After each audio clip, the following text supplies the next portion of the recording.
Hello everyone, welcome to the What If Anime YouTube channel. Today, we are diving into an exciting new story that will take your imagination to the next level. Let's get started. What if Naruto becomes Rappy Street? If you enjoy, then please like, share and do comments. When someone first called Naruto demon, he refused to believe it, cause he was just like them. However, when more and more people kept calling him that, eventually he believed it to be true. He even smiled at the villagers when they called him demon. Eventually everyone began calling him that, and if they called him Naruto, then he became offended. Everyone was scared of the demon, not because of the nine-tailed fox, but because of the way he acted when they said it, and his smile. They always taunted him, calling him different names, trying to get a rise out of him, but it was all for nay. They did everything in their power to upset him. They kept him awake all night, every night, but they feared him more when after the 11th day, he began to talk to people that weren't there. Hallucinations. Since that day, he had only slept a little, just enough that his body would be energized, yet his friends would still be there. He was 8 years old, and was probably the most feared person in the village, and he hadn't even done anything. Soon he'd be even more feared even by the Junin, and maybe even the Hokage would come to fear him. No one had ever tried to attack Naruto, seeing as they were too scared of the boy. But today one villager had gathered his courage, and was ready to try and kill the demon in disguise. Seeing the boy walking down the street, eyes seeing some being that wasn't visible unnerved him, if only a little. Taking a deep breath, he strolled up to Naruto as if nothing was wrong, and when Naruto was passing by, he pulled out a kunai, and slashed it across the demon's forearm. "Take that, you filthy demon." Quote, Naruto just looked at the man, and smiled, before looking at his arm, and relishing in this strange new sensation. The man shuddered at the look on Naruto's face before running off, pausing to tell others what happened. With the man gone, Naruto looked at his arm in amazement as the red liquid dripped down his arm, and splattered on the ground. Maybe he was supposed to drink it? Shrugging, Naruto brought his arm to his lips, and slowly let his tongue run over the cut, and taste the red liquid. Tasting it, he decided that it was pretty good, and soon all the blood disappeared from the wound, only leaving the nasty cut on his forearm. Seeing that no one, the demon turned around and headed home, while telling his friends about this great drink he found. Sarutobi sighed sadly as he looked through his crystal ball. Around him were Yuhi Kurenai, Asuma Sarutobi, Hitaki Kakashi, and Maida Guy, all looking disgusted at the display they had just seen. Kakashi faced the old man, with a bored look on his face. "You're not going to put him in the academy, are you?" he said lazily. The boy is obviously mentally ill. Quote, Sarutobi faced him with a serious expression. "Yes, I am. He will go through the academy program, like the other children his age." Quote, even Guy looked unsure, as he focused his gaze off the ball, and into Sarutobi's eyes. "I think Kakashi's right for a change." Ignoring the look from his rival, he continued, "His behavior could affect the other children, and their performance." Quote, Sarutobi nodded, "You might be right, but I'm going to give him a chance." Quote, the four Junin nodded, before turning back to the crystal ball, as Sarutobi peeped on the other genin to see what they were up to. I wonder if he can peep at the hot springs with that? Naruto sighed as he moped about his apartment. He was hungry, had no ramen, and didn't have any money. Yep, life was bitch sometimes. Sure, he could talk to his friends, but after a while he found himself wanting to do something else. He thought back to when that nice man had cut him, and how he had tasted his blood. Maybe this would taste even better. Slowly, he looked at the cut on his arm, before taking a bite and starting to chew it, savoring its juicy taste. Week later, today was the day that the newer generation started their training to becoming shinobi. People looked at the demon in disgust as he walked down the street.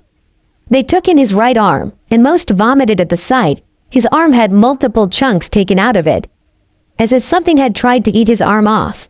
However, when they saw him chewing something that was bloody and mixed with flesh, they knew what had happened to his arm. Everyone backed away from him as he passed. He had just gotten a ranking up on the scale of fear. Seeing the small blue building and his destination, Naruto strayed from the path he was walking and headed right. When the parents saw him, they stared at his arm curiously, before turning away in disgust, and telling their children to stay away from that monster. He casually walked over to where he saw the old man, and some guy with a scar across his nose. When the Hokage saw him, he smiled before glancing at his forearm and rushing to his side. "Naruto, what the hell happened?" the man exclaimed. "Nothing, old man, I was hungry, and it looked so good, I couldn't help myself." Quote, Sarutobi gazed at Naruto with wonder in his eyes. He was hungry, he had food, damn it, he shouldn't be doing this. "What happened to the food and money I gave you?" Quote, "Gone," was Naruto's reply. The old man sighed as he overlooked Naruto's arm. There was no way he could heal it, and he doubted the medics could do anything about it. Why wasn't the fox healing him? You'll find out next chap. "Does it hurt any?" Sarutobi asked. No, was Naruto's reply. "Actually, it feels good." Quote, the Sandaime stared at him, trying to find evidence that he was lying. He cursed when he couldn't. "Huh, we'll talk later, okay?" Quote, Naruto nodded before walking into the academy, ignoring the children's sick gazes at his arm. Iruka smiled slightly as he looked at all of his new students. Hopefully they'd all become genin. It would look good on his record if he passed the whole class. Then maybe he could finally become a Junin. He could only hope and pray. Iruka's eyes stopped on the blonde-haired boy in the top right of the classroom. That was the demon. He scowled at the boy and mouthed the word monster. The boy just smiled at him and waved. Iruka was stumped. Shaking his head, he began to address the class. 2 hours later, Iruka was lecturing them on the code of the shinobi, and barely half the class was paying attention. Lunch was in half an hour, but Naruto couldn't wait. Glancing around to see that no one was looking, he lowered his head under the desk and took a bite of his arm. Naruto heard a shriek and lifted his head up and saw that the blonde-haired girl next to him was pointing at him and was shouting that he was a freak. He thanked her and was going to take another bite when he noticed that everyone was staring at him with disgust. Some genin even unloaded the contents in their stomach onto the floor. Iruka grabbed him and dragged him outside, where 5 minutes later, the Hokage and some women with purple hair in a lopsided ponytail showed up. When Naruto looked at the women, he felt his body heat up and his insides tingle. When the women looked at Naruto and saw him licking his bloody arm, while gazing at her with a blush, she smirked and strolled over to him. Anko bent down and took a little lick to taste this kid's blood. Her eyebrows raised in surprise, and she started to lick it again, then again. When all the blood was gone, she looked at him and saw that he was smiling at her. Anko kissed him on his forehead before walking back to where the Hokage was. Oh yeah, she liked this kid. The Hokage came over and looked at Naruto sadly before grabbing him and shining to his office. Day later, I've dropped him off at his apartment and got the medics to fix his arm with the new regeneration experiment. Quote, the Fujunin nodded before looking at Sarutobi. I can't leave him alone. He'll destroy himself in this state. Quote, they looked at him with recognition in their eyes. Asuma was the one that spoke up. You don't mean one of us? Quote, the elder Sarutobi confirmed their suspicions by nodding. That's correct, he will live with one of you. Quote, Kakashi glanced up from his book. It can't be me. I'm too busy and wouldn't be able to watch over him. Quote, Asuma nodded. I can't either. Konohamaru and mission would take up my entire time. Quote, then Guy spoke up. I'm sorry, but I have to watch over my own son and training to beat Kakashi. Quote, when Kurenai didn't say anything, they all looked over at her. I guess. I could watch over him and protect him. Quote, Sarutobi smiled at her, grateful that someone would watch over Naruto. Next day, Kurenai smiled at Naruto as he walked into her house, eyes going everywhere, taking in everything at once. She smiled again as he nodded his approval, but her smile dropped when she felt her panties go wet. She couldn't deny that she was having UAL urges since Asuma left her 4 months ago. Naruto didn't seem to notice the change in her as he faced her. Where's my room? He asked without much emotion. Kurenai looked at him, trying to ignore the wetness in between thighs as she smiled at Naruto. It's down the hall and to the left. Quote, when Naruto headed that way, she ran to the bathroom and shut the door, pulled down the bandages, and began pleasuring herself with her pointing and middle finger. Kurenai tried to hold in her moans, but didn't succeed as the Junin started to let out low moans and grunts. She vaguely felt her juices running down her hand and heard the door open. She froze as she looked at the door and saw Naruto standing there looking at her in wonder. He looked down at her legs and what was in between and licked his lips. He walked over to her while she was in shock and pushed her legs out of the way so he could get a clear view of her womanhood. Her legs unconsciously wrapped around him, drawing him in closer. He bent his head down and opened his mouth wider, ready to give it a taste. It didn't register to Kurenai's mind that this wrong on so many levels. All she knew was that she'd finally have a release for all that UAL tension she had over the past few months. She felt shock all over her body when his lips connected, and he did an agonizing slow lick. She moaned more than she'd. Pleasure was cut short when he suckled on her womanhood before getting up and wiping his mouth. It tastes pretty good, but not as good as my blood. Quote, Kurenai sat up, not even bothering to readjust her bandages as she walked over to him and looked him in the eye. What just happened will never leave this house, understand? Quote, when he nodded, she walked into her room and shut the door. Naruto shrugged before going into the kitchen and retrieving one of his favorite items, a knife. Naruto awoke with a start as he felt weight on top of him. What he saw was a naked Yuhi Kurenai pulling his pants down. Wah, are you doing? He mumbled sleepily. Shish, it's okay. I'm just going to pay you back for what you did today. Quote, okay, he said, staring at her curiously. She pulled down his boxers and looked shocked. Wow, that's pretty big for someone your age. Quote, Naruto didn't say anything till she was positioning herself above him. If I don't want you to do this. Quote, the Junin let out a breath as she slid down and let his member enter her. Well, that's too bad cause. I'm your guardian. And. You have to do what I say. She replied while sliding up and down on him. He just sat there as she did. He had to admit it did feel very good. He slowly raised his hands and rubbed her nipples, at which she giggled, that's good, don't stop. Quote, he complied with her requests, even biting on them to get a taste. Soon he ran his hands down to her thighs and started moving them with her bobbing motion, making her go even harder and resulting in her moaning more and louder than ever. After a few minutes, it started to hurt, so he asked her to stop. When she didn't, he asked her again. She just told him to relax and enjoy the ride. He tried to push her off, and she slapped him across the face. Stop, this isn't for you anymore, Naruto. Quote, you better be ready for this every night, cause you're my only means of release. Quote, he sighed before covering his face with the pillow, trying to stop the tears coming from the pain of her bouncing taking advantage of him. Naruto never told anybody what happened.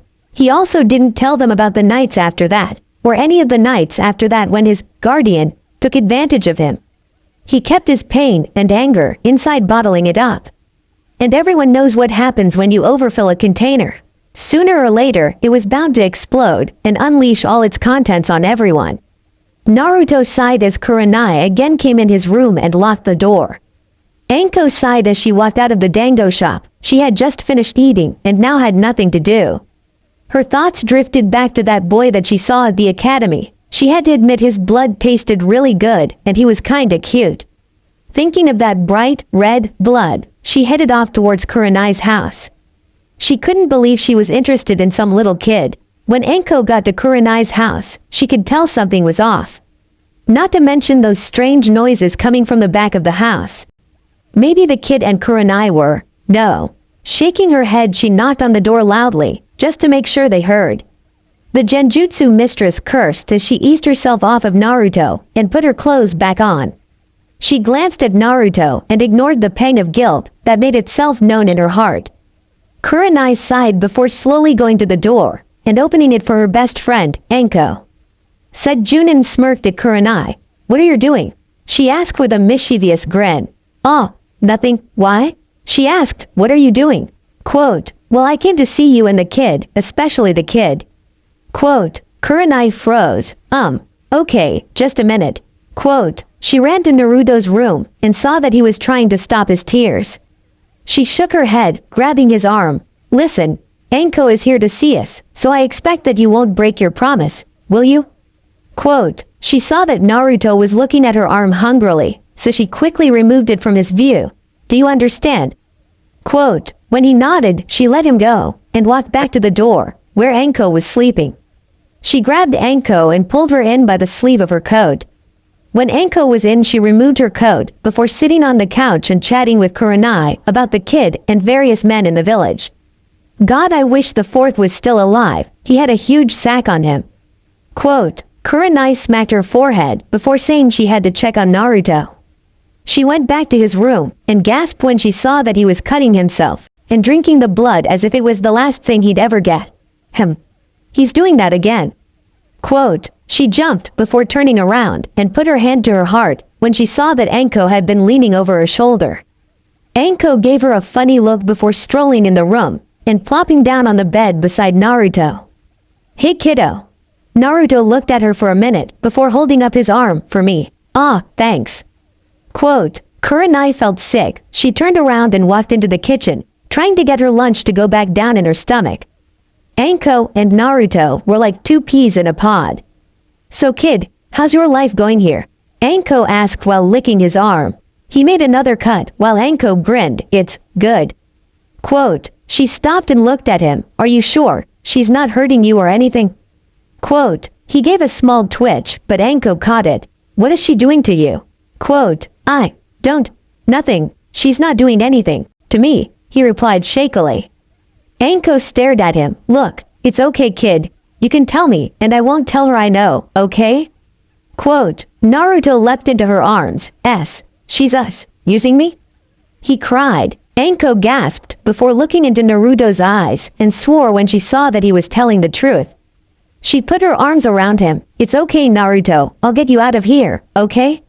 Quote, he nodded before letting her up. Anko kissed him and licked of all the blood surrounding his mouth. I'll be back tomorrow, so be ready and act like everything is normal. When he nodded, she got up, ruffled his hair, and walked back into the living room where Kurenai was. Anko stopped herself from outright attacking her.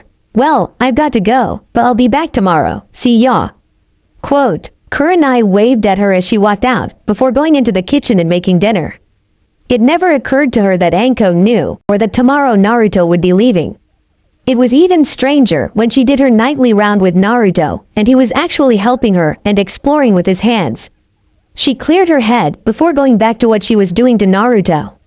Maybe he just accepted life as it was. Anko sighed as she stepped into the Hokage's office and shut the door. The Sandaime looked up from his paperwork and smiled at her. Ah, Anko, what can I do for you? Quote, she looked around nervously. I think you need to move Uzumaki, Naruto to another home. She stated. He fiddled with his head. Oh, and why should I do that? Quote, I have reason to believe that he is being molested. Quote, Sarutobi got up and stood right in front of her. What proof do you have? He asked seriously. None bud. I've noticed that he acts funny around her, and when she passed him in the hallway, he guarded himself, till he remembered that I was there. She lied. The third Hokage nodded. Tomorrow, I want you to go there, and prove that it's happening. Get whatever evidence you can. Ask Naruto questions till he admits it. Understood? Quote, when she nodded, he smiled at her. Good, I'm glad you noticed. Otherwise this would have kept happening. Quote, 4 a.m., Naruto's dream world. Naruto stood up and opened his eyes and gasped at the sight. He was wearing an all-white suit and was standing on some platform, and there were millions of people below him, cheering and clapping. He smiled and waved his left arm at all the people. Then suddenly there was a flash of white light, and when it was gone, all the people were dead, all chopped up into gory, bloody pieces of flesh and bone. Naruto's white suit was now red with blood, and in his right hand was a blue, triple-bladed scythe.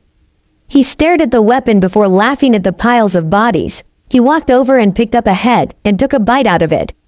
Oh yeah, he loved this dream. Suddenly he heard dark, evil laughter, and when he looked up, there was a big cage with a giant fox in it. Mind, Naruto just glanced at the fox, before taking another bite out of the head, and smiled when he realized how good the eyes were. He heard the fox chuckle, so he stopped eating and stared at the fox. Evil laugh, big red eyes, teeth sharp as razors, and 9 tails. Yep, you're the Kyuubi. Quote, the Kyuubi stood there shocked. He just stared at Naruto before saying, You're not terrified of me? Quote, when Naruto shook his head, he asked why. Because, 1, you're in a sealed cage, so you couldn't do anything, and 2, you're just awesome. At that the fox grinned, glad you noticed. Quote, there was a silence before Kyuubi broke it. I like you human. Not only are you not scared, you're smart, and you like human flesh. A fine container I have. Quote, Naruto did a moth bow, thank you. Quote, the Kyuubi shifted in its cage, before settling down in a position. So you liked that dream, huh? Quote, Naruto nodded, hell yeah, it was cool, and I got to eat, and that big ass side was the shit. Quote, the fox gave a big toothy grin, oh yes, we'll get along fine. By the way, it's time for you to wake up. Quote, everything was covered in darkness before Naruto felt someone shaking him. 5 a.m. Come on kid, get up. Quote, Naruto sat up and looked at the women in front of him and smiled when he saw that it was Anko. She returned his smile with her trademark grin. Come on, let's get out of here and go see the Hokage so you can tell him what happened. Quote, Naruto shook his head. No, I can't, I won't have anywhere else to live and I want to punish her myself. Quote, Anko grabbed his hand. We'll find you somewhere to live, and what's a little kid like you gonna do? Quote, you'll find out soon. Please don't tell anybody. I'll make it worth your while. Quote, Anko looked at him funny, then did a low laugh. Ha ha ha ha. What's a ha ha? Little kid like you gonna do to a big woman like me? He smirked at her. I may be little, but why do you think Kurenai keeps coming back? Quote, Anko stopped laughing and looked at him. I thought she's taking advantage of you, she said. It's true that she is, but she keeps doing it, 'cause she likes my size. Quote, Anko shook her head, well, I've always wanted to do a little kid, but no one knows, right? Quote, he nodded his head, right, and after that I have to live with you. Quote, she looked at him, and why did you assume that you'll live with me? Quote, he smirked at her, 'cause if I don't then I'll just go to the Hokage and say child molestation, and bang you'll be locked up. Quote, she growled at him, stupid, blackmailing, little, fine, but after that, when I want blood you'll have to, give me some okay. Quote, he nodded and smiled, gladly, I'm glad you accepted my offer, 'cause you're nice, and beautiful, and I'd hate for you to be in jail. Quote, she gave him a soft smile, before realizing what he said, just come on, so we can get it over with. Quote, Naruto nodded, and they jumped out the window, and went into the forest, the boy not knowing why he offered himself to the woman, and the woman not knowing why she accepted. Mind, hee, not bad kid, I knew we were gonna get along great. Quote, red chakra came and circled Naruto's body and restored his body. He smiled at the fox grateful, before getting a funny look on his face. Wait, how come you've never healed me before? Quote, because I was sleeping when I got sealed. The damn thing took all my energy, and used it to seal me, so I was recuperating. When you had that dream, that was when I woke up, and decided to test you. Quote, oh how did I do? Naruto asked. The fox gave an evil grin. Oh you passed with flying colors. Quote, Naruto nodded before getting kicked out of his mind and realizing that he was back at Kurenai's house, standing in front of the window. I didn't even notice that I was back here. Naruto shut the window and went into the kitchen to eat before going and seeing that Kurenai was still sleeping. He barely heard the fox talk since he wasn't in his mind. I thought she got up early, like 7 or something. Why normally she does get up at that time. Last night wore her out even more. Quote, so that's why you let her keep going last night and even started helping her. The fox chuckled, haha, smart boy. Quote, Naruto could sense the fox retreat back into the dark recesses of his mind, so he stared at Kurenai a bit more before, waking her up when a knock was at the door. She got up, looked at him, then heard the door, threw on a shirt, a pair of shorts before running to the door and opening it quickly. She gaped when she saw Anko, Sarutobi, and Iruka standing in her doorway. Doc, can I help you three? She asked. Sarutobi nodded, yes, we heard rumors that you were doing nasty things to Naruto, he said with a hint of anger in his voice. Kurenai gaped at the three of them, before glancing at Naruto, then back at them, I'm sorry, but whatever you've heard is obviously not true, as you can see. Quote, it was Iruka's turn to speak, maybe so, but we just think that there should be some steps taken just in case. Quote, yeah, and I hope you aren't doing anything to him, 'cause if you are, you'll be taken to prison, Anko stated. Sarutobi beckoned Naruto to come stand behind him. Well, we'll investigate this more, but for now, Naruto will stay with Anko. Quote, Kurenai looked at all of them, then at Naruto who was standing behind everyone. She blinked when he sneered at her, then smirked. On the inside she grew angry, but not enough so that they'd notice. She nodded when the Hokage told her that he'd be back later. With that they left, and she shut the door and went into her training room, destroying everything. Oh, she'd make that brat pay. Anko's house week later. Naruto just got back from the academy, and he was downright tired. Today the kids had to spar with each other, and everybody was so terrified of him that they wouldn't go near him. So he took the fight to them, and ran at them and started attacking. The kids, scared that the monster was attacking them, just tried to run and hide. So in the end, Naruto ended up defeating them all, and Iruka marked it down on Naruto's record that he was the best in taijutsu, and that he was the strongest. Fun times. And at home, Anko and Naruto still had their fun, and sometimes she did do it when he didn't want to. But as long as it was with someone he loved, he didn't really care. He smiled as his friends gaped at what Anko was doing to him. Anko smiled at Naruto as he walked out the door, but when he was gone she cursed at the kid. Yeah, sure, he was good in bed, and he had great tasting blood, and they got along great, but he freaked her out. Okay, the drinking blood was okay, but eating your own muscles and skin and fat? That's just gross, and she didn't think she'd ever try that. Then there was his problem with hurting himself, whether it was jumping on a pile of broken glass, or juggling with razor blades. It seemed that he always found a new way to hurt himself. She was actually happy when he left, cause then she didn't have to constantly watch over him, so he wouldn't hurt himself, and he wouldn't go exploring through her room and underwear drawer. Now that he was at the academy she could relax, at least that's what she thought. Naruto sighed as he walked into the academy, another day in this boring place. Sure, he learned some things, but the Kyuubi and Anko had been helping him with a lot of his training. He knew how to mold his chakra faster than anyone else at the academy. He knew a couple lightning jutsus.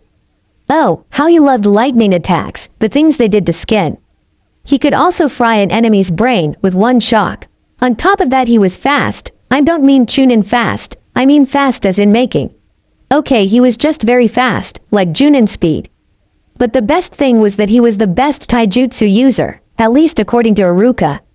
Not to mention, since the class were still kinda afraid of him, he got the highest marks, well when it came to fighting him, or practicing skills with him. But it's like Kyuubi said, if your enemy fears you then you've already won.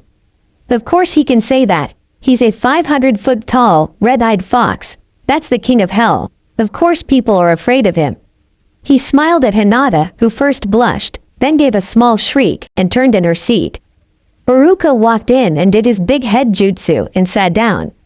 Naruto noticed that his clothes were wrinkled, and he looked flustered. He studied him a bit longer, before looking at Sasuke Uchiha and glaring at him.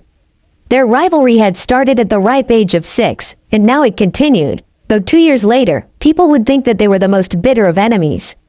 Though this wasn't true at all. Yes, they had a rivalry, but in that rivalry was a small form of friendship, though neither would admit it. He turned away from Sasuke and stared at Iruka, who was now giving them instructions. Okay everyone, today we're going to go outside and have a free-for-all. It's everyone fighting each other, no groups. Quote, most people looked nervous, while others looked excited, or like Shikamaru and Naruto, that they didn't even want to go outside. They just wanted to sit there and go to sleep. Unfortunately, being mere children, they had to go outside like everyone else. When they were in the forest, not the forest of death, Iruka gave them some more instructions. Now you all have 3 hours to complete this test. The last person standing will get an hour extra training from me and Mizuki. Quote, the genins talked excitedly, before Iruka raised his hand to silence them. I'll also be entering the forest, to watch over you all, in case someone takes it too far. Quote, everyone swore that he threw a look at Naruto before shouting begin. Everyone rushed into the forest to get the higher ground before anyone else did. Anko sighed as she stepped out of the shower. She had just gotten done with her fun time with Iruka. 5 minutes after Naruto had left, she had went out and dragged poor Iruka into her house, and ordered him to take off his pants. They had had a good pace going when Iruka realized that he was gonna be late. She just hoped that Naruto wouldn't find out. She knew he had some kind of love for her, and she wouldn't want to break his heart. Just cause you're scared of someone doesn't mean you have to be uncaring towards them. Sighing, she threw on her trench coat and walked out the door. The blonde-haired shinobi smirked as he saw Hinata slowly walking into his clearing. He chuckled before dropping down behind her and putting a kunai to her throat. In a flash that surprised him, she turned around, grabbed the kunai, and threw it into a nearby tree. He flipped backwards as she tried to land a hit on his right shoulder. Halfway through the flip, he extended his foot, intending to kick her in the nose. However, she grabbed the bottom of his foot and pushed it away. His flip messed up. He formed his body into a ball as he landed on the ground. He didn't have time to rest, however, as she was already on the offensive, coming at him with a barrage of palm strikes. He grabbed her palms, lowered his face to hers, and licked her lips. She jumped back and rubbed her lips before growing angry and doing that 64 palms move. I forgot the name of it, help? He got hit with all 64 palms, but miraculously, I forgot how to spell, got up, and smiled at her. That felt good, now it's my turn. Quote, Hinata backed up, remembering who he was. Maybe she shouldn't have fought him.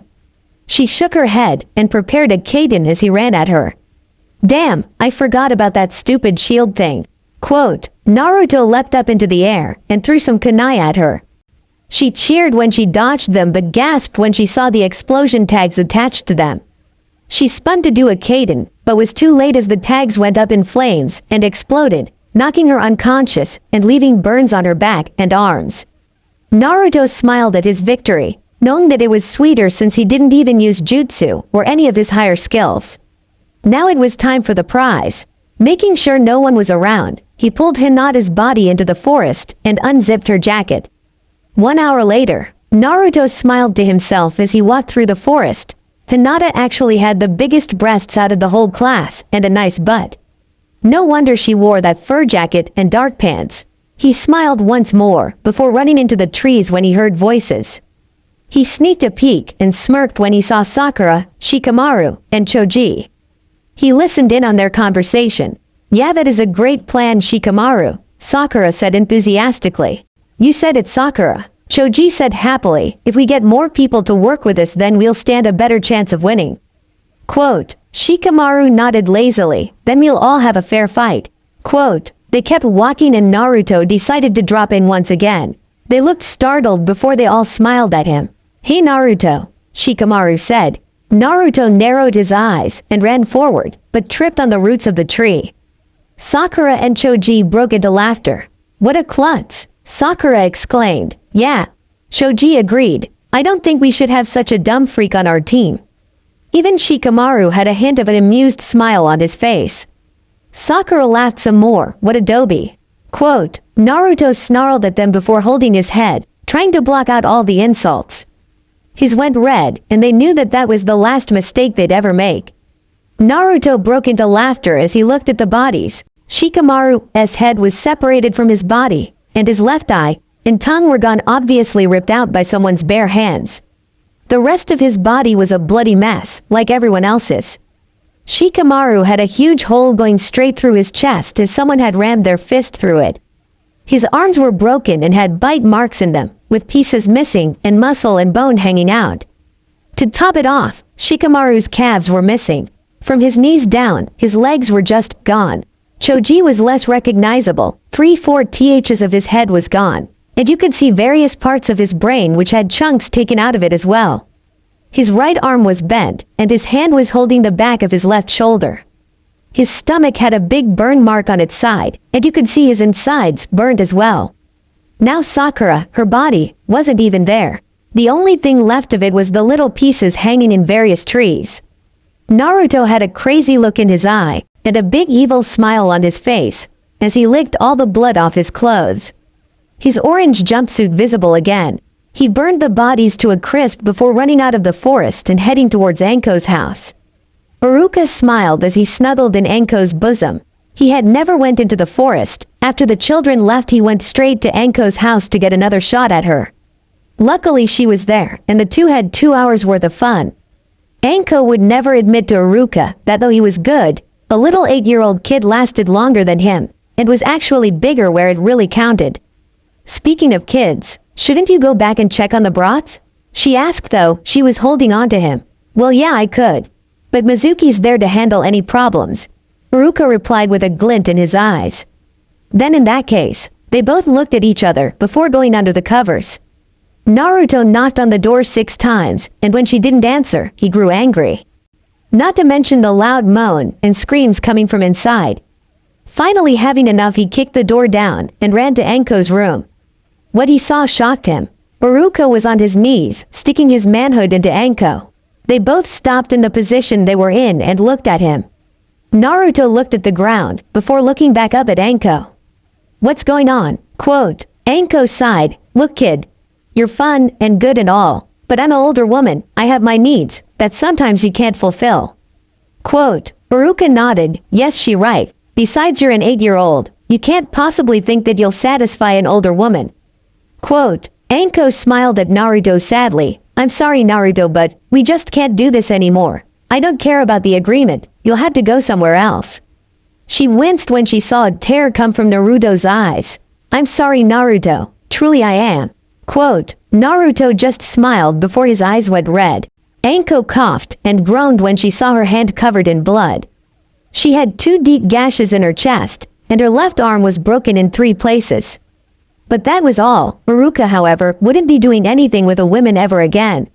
When Naruto charged at them, he couldn't pull his member out in time, so it got cut in half. And all the bones in his legs got crushed into little bits. He'd never be able to walk again. Though he'd live, it'd be a worthless existence, since he couldn't have fun or go out on mission, or do any other shinobi things. He still worked at the academy.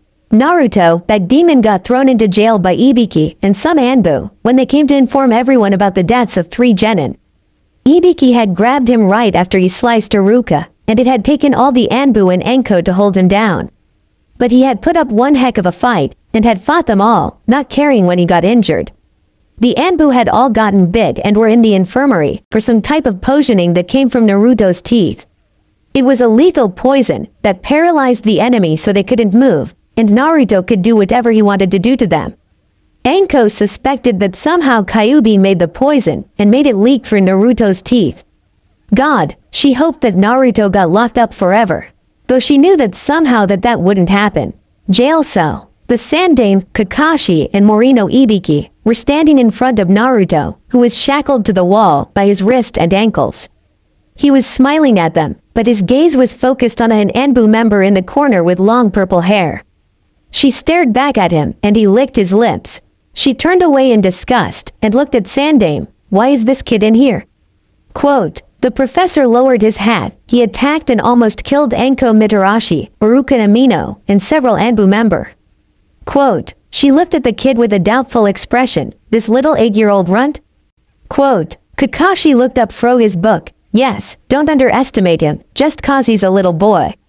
Quote, Ibiki cleared his throat. "That's right, now Naruto, for the assault of several Anbu, Enko-san, and Iruka-san. You'll be in here for 4 years. He paused. There was also the 3 genin that got murdered, but since we don't know if you did that, we can't prosecute anyone. Quote, Naruto gave them a wicked smile. "Well, I guess you're gonna torture me almost every day, right?" Quote, "That's right," Ibiki replied, "and to make sure you don't try anything, in her spare time, Yuago-san will be watching you."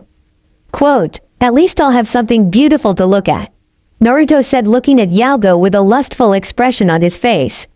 Yuago walked up to him in a seductive way.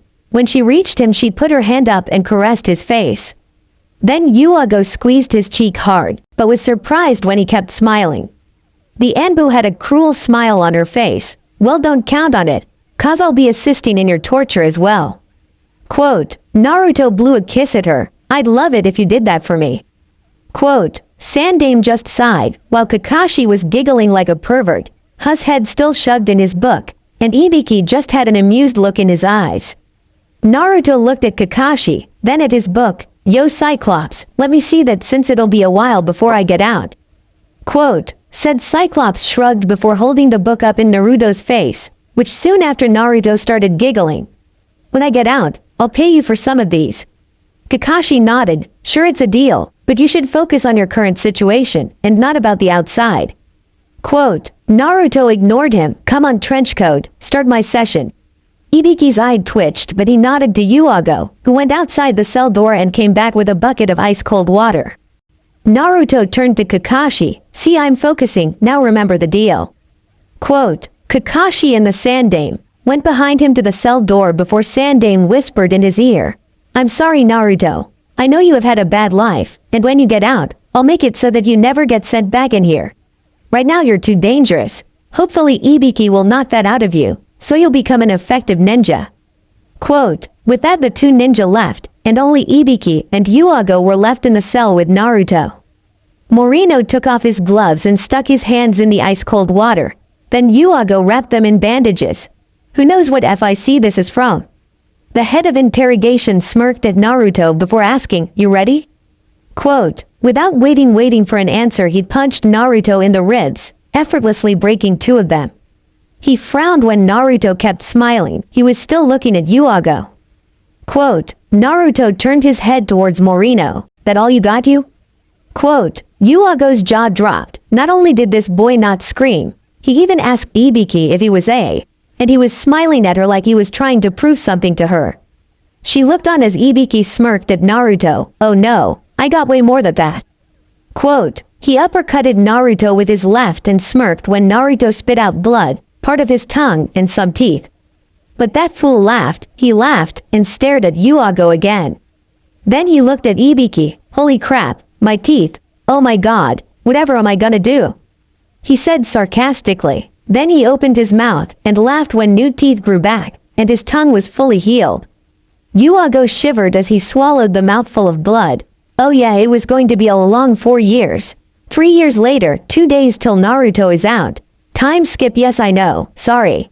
Naruto 11 years old. Yuago smiled as it was her time to torture Naruto. He did the same and whistled. Ah, my favorite, the why Yuago. I could torture you in another way. She gagged, but in the inside she felt weird. The only person to say that to her ever was an 11 years old prisoner. She's not with Hayate, since Naruto's 11 not 12. She faced him. Well, since you feel that way, then I'm going to give you extra punishment. She frowned when he gave a big grin. I look forward to it, Yuagoheim. Quote, she shook her head and pulled out her spiked whip. She gave a twist of her arm, and it slammed into Naruto's back. He grunted but spoke up. Well, we could have pain too, if that's what you want. She purred and wrapped it around his neck, if that's what you Naruto-kun.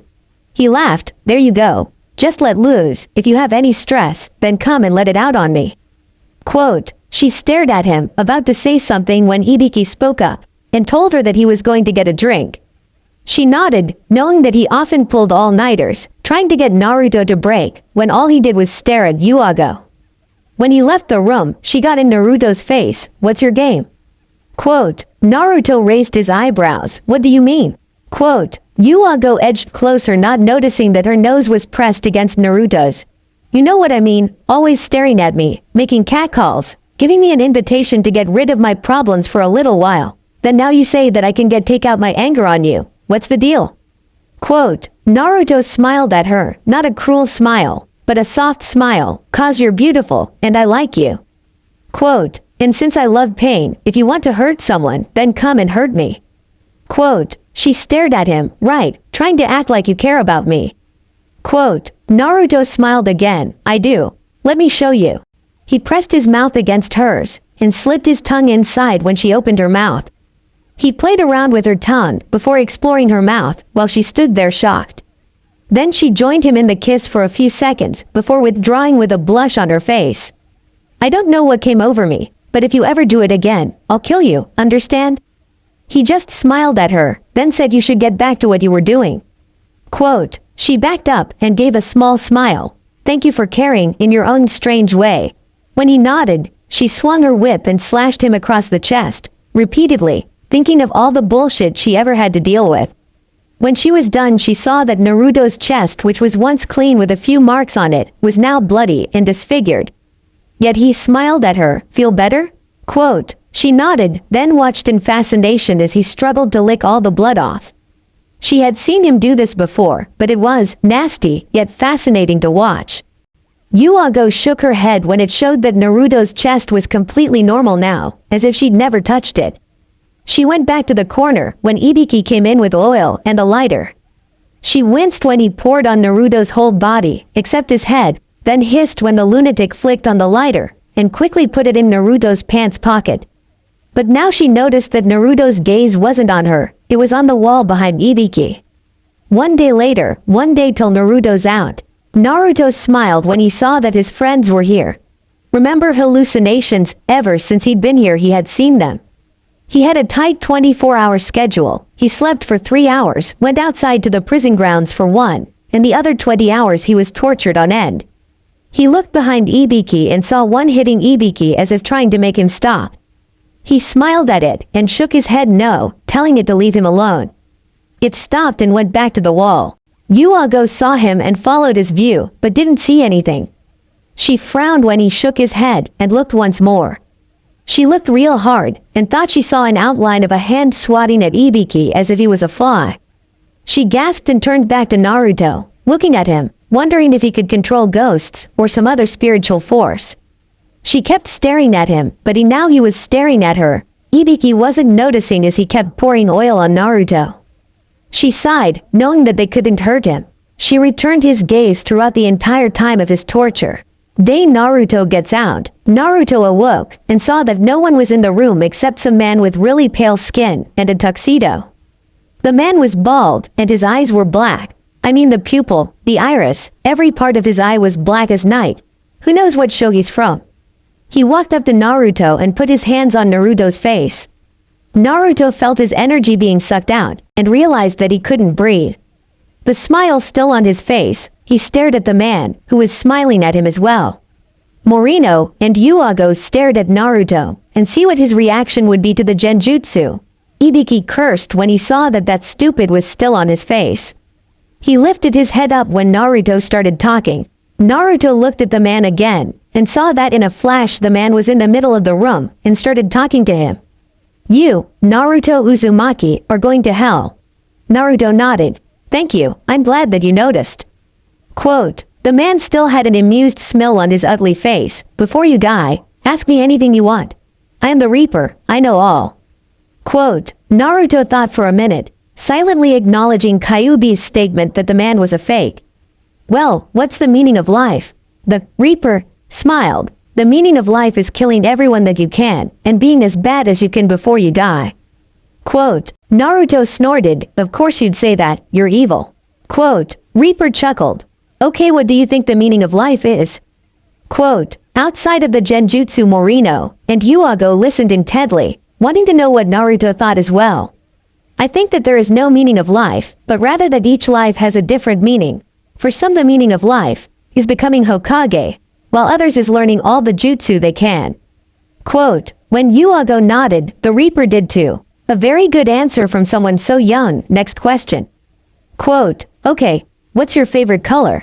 Quote, the Reaper's jaw opened a little, as did Yuago's and Ibiki's. Out of everything you could possibly ask, did you ask me that?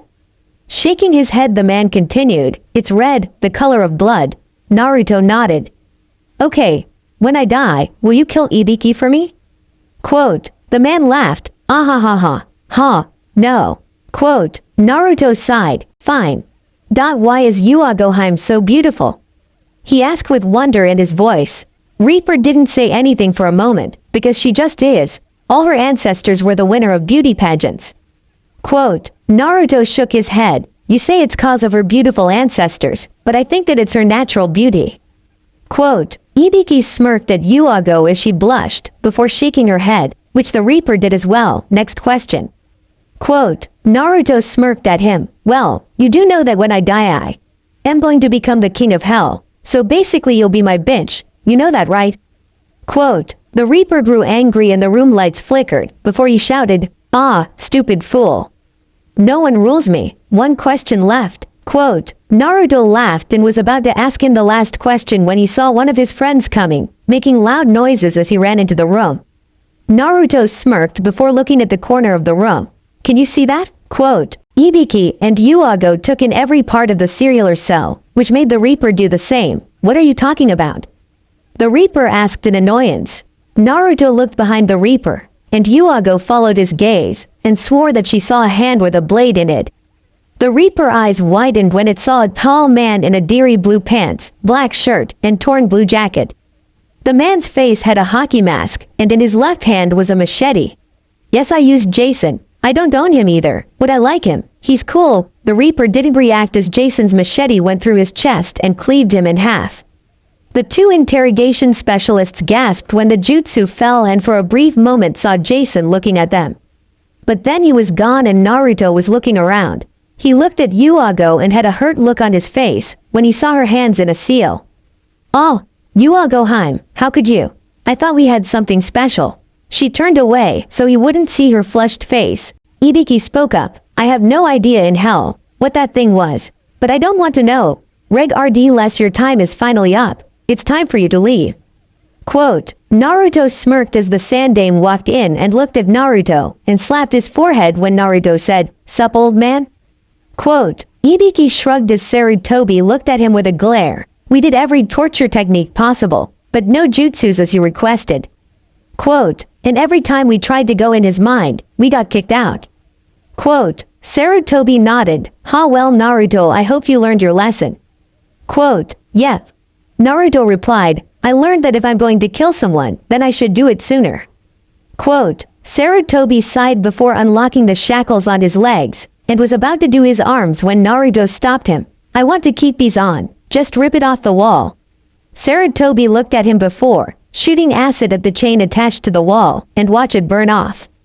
Naruto walked forward, and surprisingly didn't fall down. Instead he just stretched his arms and smiled when he heard the chains hit the floor. He looked at his wrists and moved them, testing their movement with the shackles on. It's like Liu Kang's zombie form Mortal Kombat. "You know the chains on you wears." They walked outside, and he smiled, seeing that the village hadn't changed. He looked towards Yuago, then smiled at her. He walked over to her and French kissed her before she could OD anything. With that done he hugged her, before running off so she couldn't do anything to him. It was 4 in the morning, so he'd go to his apartment, take a shower, get money, got to Ichiraku's, then head to the academy. "Watch out Konoha." Naruto Uzumaki wad back. Naruto smiled as he looked around the village, sticking to the rooftops, so the villagers couldn't harm him if they wanted to. His eyes scanned for the academy, and when he found it, he was shocked at who was opening up the doors. There was Iruka, but he was in a wheelchair, cause he had no legs, and there was a robotic arm attached to his wheelchair that was powered by his chakra. Iruka was struggling to open the door, while Naruto was on the roof laughing his ass off. "Ha ha ha ha. He's a cripple, ha ha ha." Kyuubi laughed with him. "Kid, go kick him out of his wheelchair." Single quote, Naruto nodded and snuck up behind Iruka who was trying to get his wheelchair into the door, and said, "Let me help you." Iruka didn't even bother to turn around. He just thanked the person, not knowing what was gonna happen to him. Naruto pushed the wheelchair in and went down the hall, turning when Iruka said to. When he saw the stairs he smirked. He ran over to them at full speed, while Iruka begged him to stop. He pushed the wheelchair as hard as he could, and it went flying, with Iruka in it. It hit the stairs and fell down 2 floors worth of stairs, before slamming right into Iruka's door, which had been moved after the injury so that he wouldn't have to climb stairs. Naruto laughed and laughed. He could hear Kyuubi snickering, saying that what Naruto did was better than kicking him out of the wheelchair. Neither knew that they were being watched. Sarutobi just stood there shocked, seeing what Naruto did to Iruka, and how he was laughing, obviously not regretting it. Yuago and Ibiki also didn't look pleased. "See Hokage-sama, he's a danger to everyone, 4 years and he hasn't changed." Quote, Yuago didn't say anything. She thought that he had changed, cause if he hadn't then he probably would have flat out killed Iruka. But instead he just pushed him down 2 floors worth of stairs. The professional side of her knew that it was wrong and mean.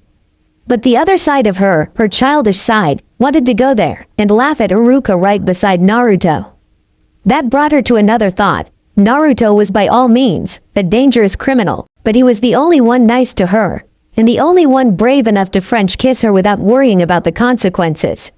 She blinked when she heard the Hokage speaking to her. "I'm sorry Hokage-sama, could you repeat that?"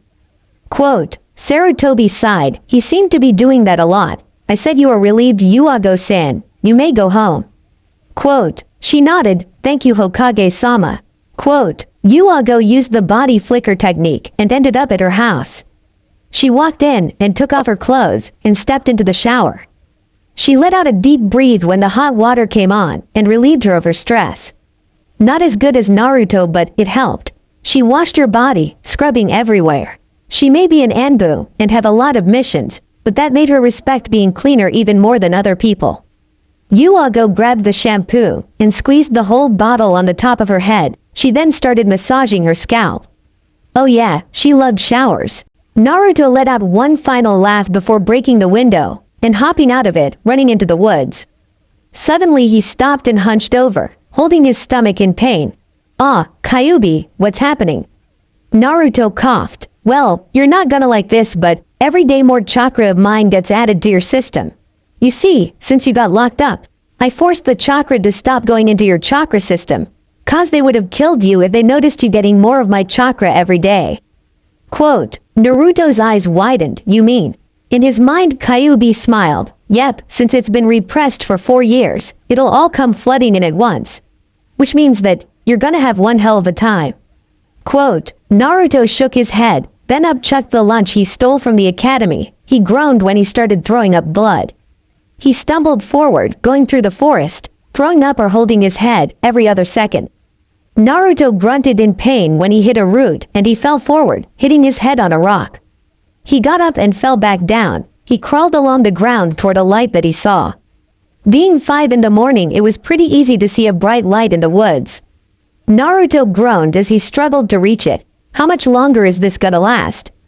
Quote, he saw an image of Kyuubi shrugging. Could last from 1 hour to the whole day. Have fun. By the way, I can't heal you. Quote, Naruto cursed, stupid fox. Gotta reach house. Quote, using more of his precious energy, he got up and ran, only to trip on his own shoe, spin, and land on his right side, with a branch of a fallen tree, sticking through his side. Kid, maybe it's better if you don't move, the fox suggested. Shut up, baka fox, Naruto grumbled. Finally the blonde-haired shinobi reached the house and with the last amount of energy he rang the doorbell. A minute later Yuago, clad only in a towel, opened the door and gasped when she saw the state that Naruto was in. He Yuago-heim. Didn't, cough. Expect to find. Cough. Got you here. With that Naruto groaned and fainted. His body fell into Yuago's arms, who cursed and brought him inside. Yuago's house. The purple-haired Anbu set him down on a blanket laid out on the floor. She laid his head in her lap and examined him. His head was split open. He had a piece of a branch stuck in his side and various SCS and bruises. Maybe this was his punishment for what he did to Iruka. Yeah, karma was a bitch. Yuago went into another room and came back with a damp cloth, bandages, styptics, antiseptics. Is that it? Cleans bacteria or something. Look, I'm using my knowledge from the survival viewer from MG's 3, okay? She first wiped all the excess blood off both wounds, then used the styptics to stop the bleeding, then used the antiseptic to stop the wounds from getting infected. Then finally, she wrapped the bandages around the wounds and tightened them. Then she did something she wasn't sure she should have done. She leaned down and planted a kiss on his lips. With that she got up, picked him up, screw not moving him, then set him on the couch with her fluffiest pillow, gave him her best blanket, and sat down at the end of the couch. A minute later, she moved the pillow and sat down, and laid his head in her lap, and began playing with his hair. What? She couldn't help it, not like she had anything else to do. She put her AHND on his forehead, and noticed that he had a small fever, but he could fix that by sleeping, so she went back to stroking him like he was her pet. She did that for a long while before she got up, ate, and went to sleep on the blanket that was on the floor. When she woke up, it was night, probably around 10 or 11. Checking on him one more time, she scooted him over on the couch and laid down beside him. Her mind didn't register the fact that Naruto's body turned around and wrapped his arms around her, half asleep. She did the same to him. Even with the chains that were attached, the shackles that were clamped on Naruto's wrists, digging into her back, she slept like a baby. Why do people say they sleep like a baby when babies wake up every 2 hours? Closing parenthesis. When Naruto awoke, his face was right in Yuago's bosom. He smiled and kissed it, wishing that her clothes were gone, before carefully removing her arms that were wrapped around him protectively and got off the couch.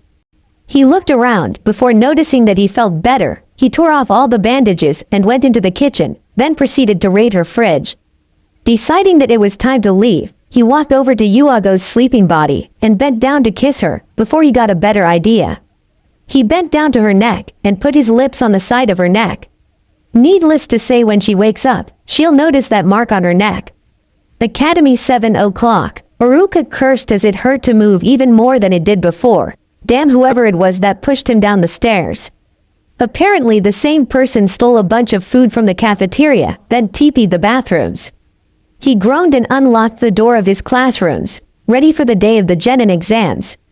It was a shame what happened to the Nara, Akamichi, and Haruno kids. Sure, the Haruno deserved it. Iruka's mean, but the other two had such great potential. Oh well, they would have been great shinobi. It truly was a shame that they got murdered. He put a smile on his face as his new assistant Anko walked in. See what's gonna happen? Mizuki had gotten fired when the Hokage had visited and told them of Naruto's imprisonment. He had muttered, "Thank God Kyuubi's gone," and the Hokage had heard him. Thank God no one else did, cause Iruka wisely did his big head of Dunjutsu, even when everybody was sitting there quietly. Now people thought that he was mean. Anko had been chosen as his assistant, seeing as they had a relationship. That's right, she married him, even though he couldn't pleasure her anymore. Of course he didn't know that she was cheating on him with Ibiki, but that's another story for another time. He smiled as every child came in, and stood up, looking at all of them, and stopping at Sasuke. Sasuke had taken Naruto's imprisonment the wrong way. When the Hokage had said Naruto was too strong, he got angry, thinking that getting locked up proved your strength. Now he did everything in his power to try to get locked up, from setting villagers on fire to robbing houses. Sasuke was now considered Konoha's worst criminal. But most people knew what Sasuke was trying to do, so to stop this, Sarutobi threw him in jail and had him tortured for 1 day. Sasuke had screamed like a girl, crying for his mom, dad, even his brother to save him. Then he started shouting, "Help me, Tom Cruise." Thinking that he had had enough and that he was going insane, they let him go. Now things were back to normal, at least not anymore. Outside, Naruto stood in front of Iruka's door, time for some fun. Iruka's POV, door kicked off the hinges and hitting Kiba in the nose, $200. Cost for Kiba's broken nose, $700. Seeing the boy that almost killed you, injured your wife, and can scare your students shitless, in the same room as you, priceless. There's some things money can't buy, for everything else, there's Naruto. Naruto walked in and smirked at everyone, "I'm back." Quote, Hinata shrieked, and climbed under the desk, crying, and begging for him to stop.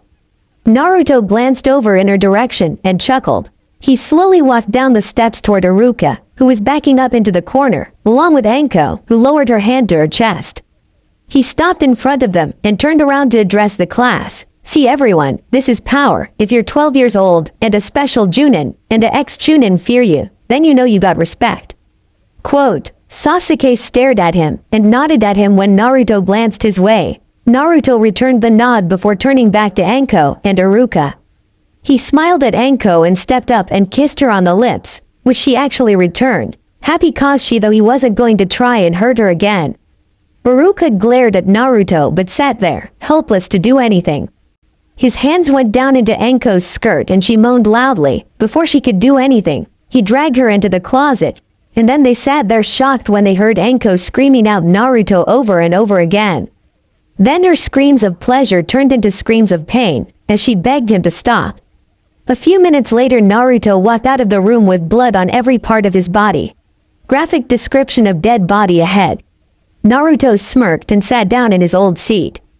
All the students, save Naruto and Hinata, who was still cowering under the desk, got up and went into the closet. Instantly 20 people vomiting could be heard. Iruka was also there and he came out with an unreadable look on his face. It was the look most people gave Jason. They knew they were gonna die, so why bother trying to run? In the closet was Anko's body. Her stomach was opened and her heart was gone. Her breasts were ripped off. One was in between her thighs, and the other one was in the hole in her face. Her intestines were hanging out of the small gash in her abdomen, and her throat had a deep slit, almost as if Naruto was trying to cut her head off. Her eyes were gone, and her tongue was dangling out of her left ear. Her legs had cuts all the way up to the waist, which was only attached by a thread of skin. While Iruka and the students were in there crying, Naruto strolled over to Hinata and pulled her out from under the table. He slowly pulled her over to the closet and showed her Anko's body. He then smiled at her. "If you tell anyone, then you'll be worse than her." Hinata fell to the ground, but nodded, showing that she understood.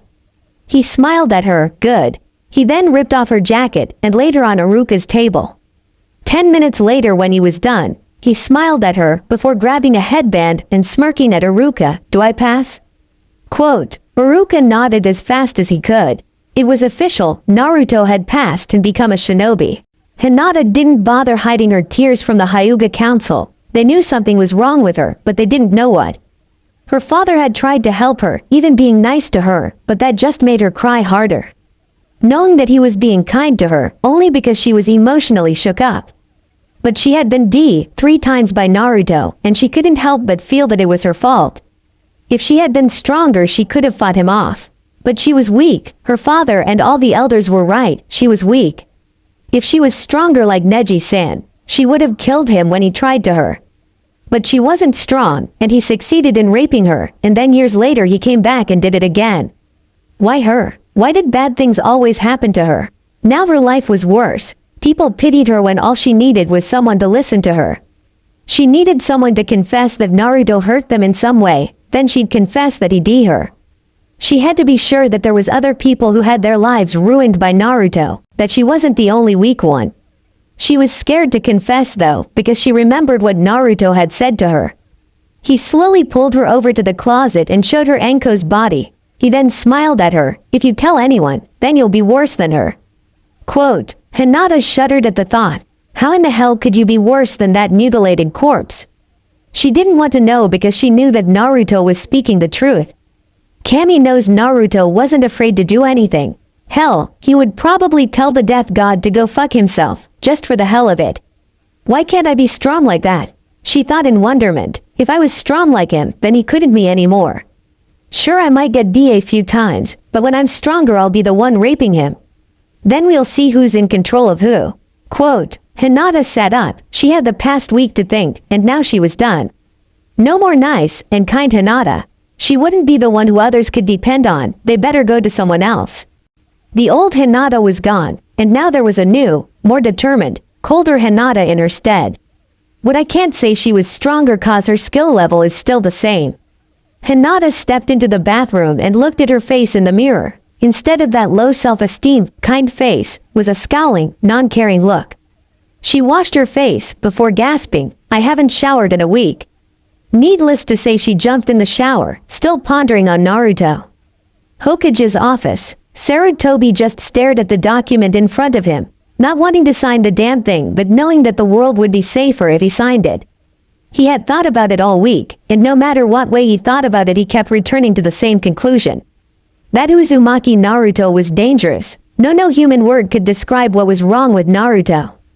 Naruto just had so many problems that no one could help him. He was more dangerous than Kyuubi. Why, you ask? Because Naruto had the fox in him, had all his power, knowledge combined with his own. And he was in human form, which just deceived everyone into believing that he was normal. Then when they turned around, he pounced on them. The Sandaime knew he had to get rid of Naruto. Whether he was the fourth son or not didn't matter. Hey, I'm in the FIC, Arashi would understand, and if he didn't then that was his problem. He also knew that everyone would be happy with him for killing the demon, especially Iruka. Poor guy was still weeping at Anko's grave. No one would confess that he killed her, so he couldn't prosecute Naruto. The boy probably wouldn't care anyway. Speaking of not confessing, Hinata had come into his office yesterday, and was trying to say something, when Naruto walked in, demanding to know who was on his team. Hinata was scared shitless, and Hiyashi reported that when she went back to the estate, her undershirt was torn, and she looked like she was beaten. Sarutobi knew what happened, but again he couldn't arrest Naruto because Hinata wouldn't say what he did to her. So basically he was powerless. Even though he's Hokage, he can't just go around arresting criminals without evidence. But he could get his Anbu to assassinate Naruto. God knows most of them would kiss his feet to be able to get this job. He looked at the Anbu in the corners of his room and nodded to them. Before his mind reached his final decision, Naruto was dangerous and had to be eliminated. Sarutobi picked up his stamp and lifted it to the document, only to lower it and read the document one more time. requested assassination of Naruto Uzumaki by Anbu decapitation. Reasons for assassination. Target is S-ranked criminal. Even though Uzumaki is only a child, he is a danger to himself, his peers, and to all of society. He has already been in prison for 4 years for attempted murder of Chunin Iruka Amino and Special Junin Enko Mitarashi. He is also suspected to be the assailant who killed the 3 genin, Shikamaru of the Nara clan, Sakura of the Haruno family, and Choji of the Akamichi clan. Naruto is also suspected to have Hinata Sama of the prestigious Hyuga clan. It has also come to our attention that 1 week ago, the same week Naruto was released from prison, the boy injured Iruka Amino, stole food from the academy, and brutally murdered, and Enko Mitarashi. It is also believed that on the same day, he Hinata Sama again, which makes it the 2nd time and increases his sentence. Naruto is also believed to have influenced Sasuke Uchiha to join him in his quest for destruction. We believe that Sasuke should be punished even more, so that Naruto's dark presence will be erased from the young boy's mind, so that he may continue his shinobi career without interruption. Also remember that the 9-tailed fox, Kyuubi, is sealed in the boy's stomach, which makes him even more of a threat to everyone. If he is kept alive, he may very well become another Orochimaru, or Itachi Uchiha. With these thoughts in mind, we at Root strongly bathe that for the better of Konoha, and possibly the shinobi world, Naruto Uzumaki should be eliminated. Signed, Danzo and the Roots of Konoha. Shinobi requesting Naruto's death: Sarutobi Asuma, Hitaki Kakashi, Yuhi Kurenai, Gecko Hayate, the Mino Uruka, Ibiki Morino, Aburame Shibi, Akamichi Shuza, Nara Shikato, Hyuga Hiyashi, Haruno Maya, it's not original but who cares, Aburame Shino, Yamanaka Inochi, Yamanaka Ino, Inazuka Kiba, Inazuka Hana, numerous retired shinobi. Naruto Uzumaki, he signed saying, quote, "I dare you to try." Shinobi that would have signed the list: Barashi Kazama, Mitarashi Enko, Nara Shikamaru, Haruno Sakura, Akamichi Choji, the entire Uchiha clan. They would sign because of Naruto's influence on Sasuke Uchiha. This part I just threw in there, cause maybe Danzo might try to be funny. And everyone knows he dislikes Sarutobi.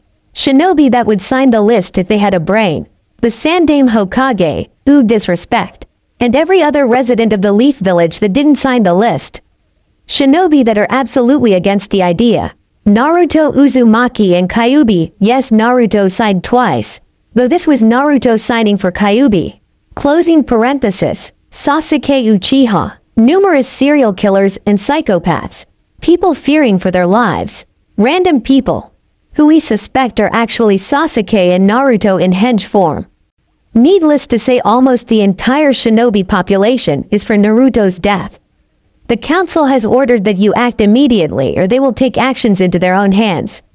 Hokage's decision. Sarutobi thought about it one more time before ignoring the tear that went down his face, as he pictured Arashi turning away from him in disgust. He picked up his stamp and held it above the document. Hokage's decision. Approved. The Hokage smacked his forehead. I can't believe that they showed this damn thing to Naruto, and he signed it.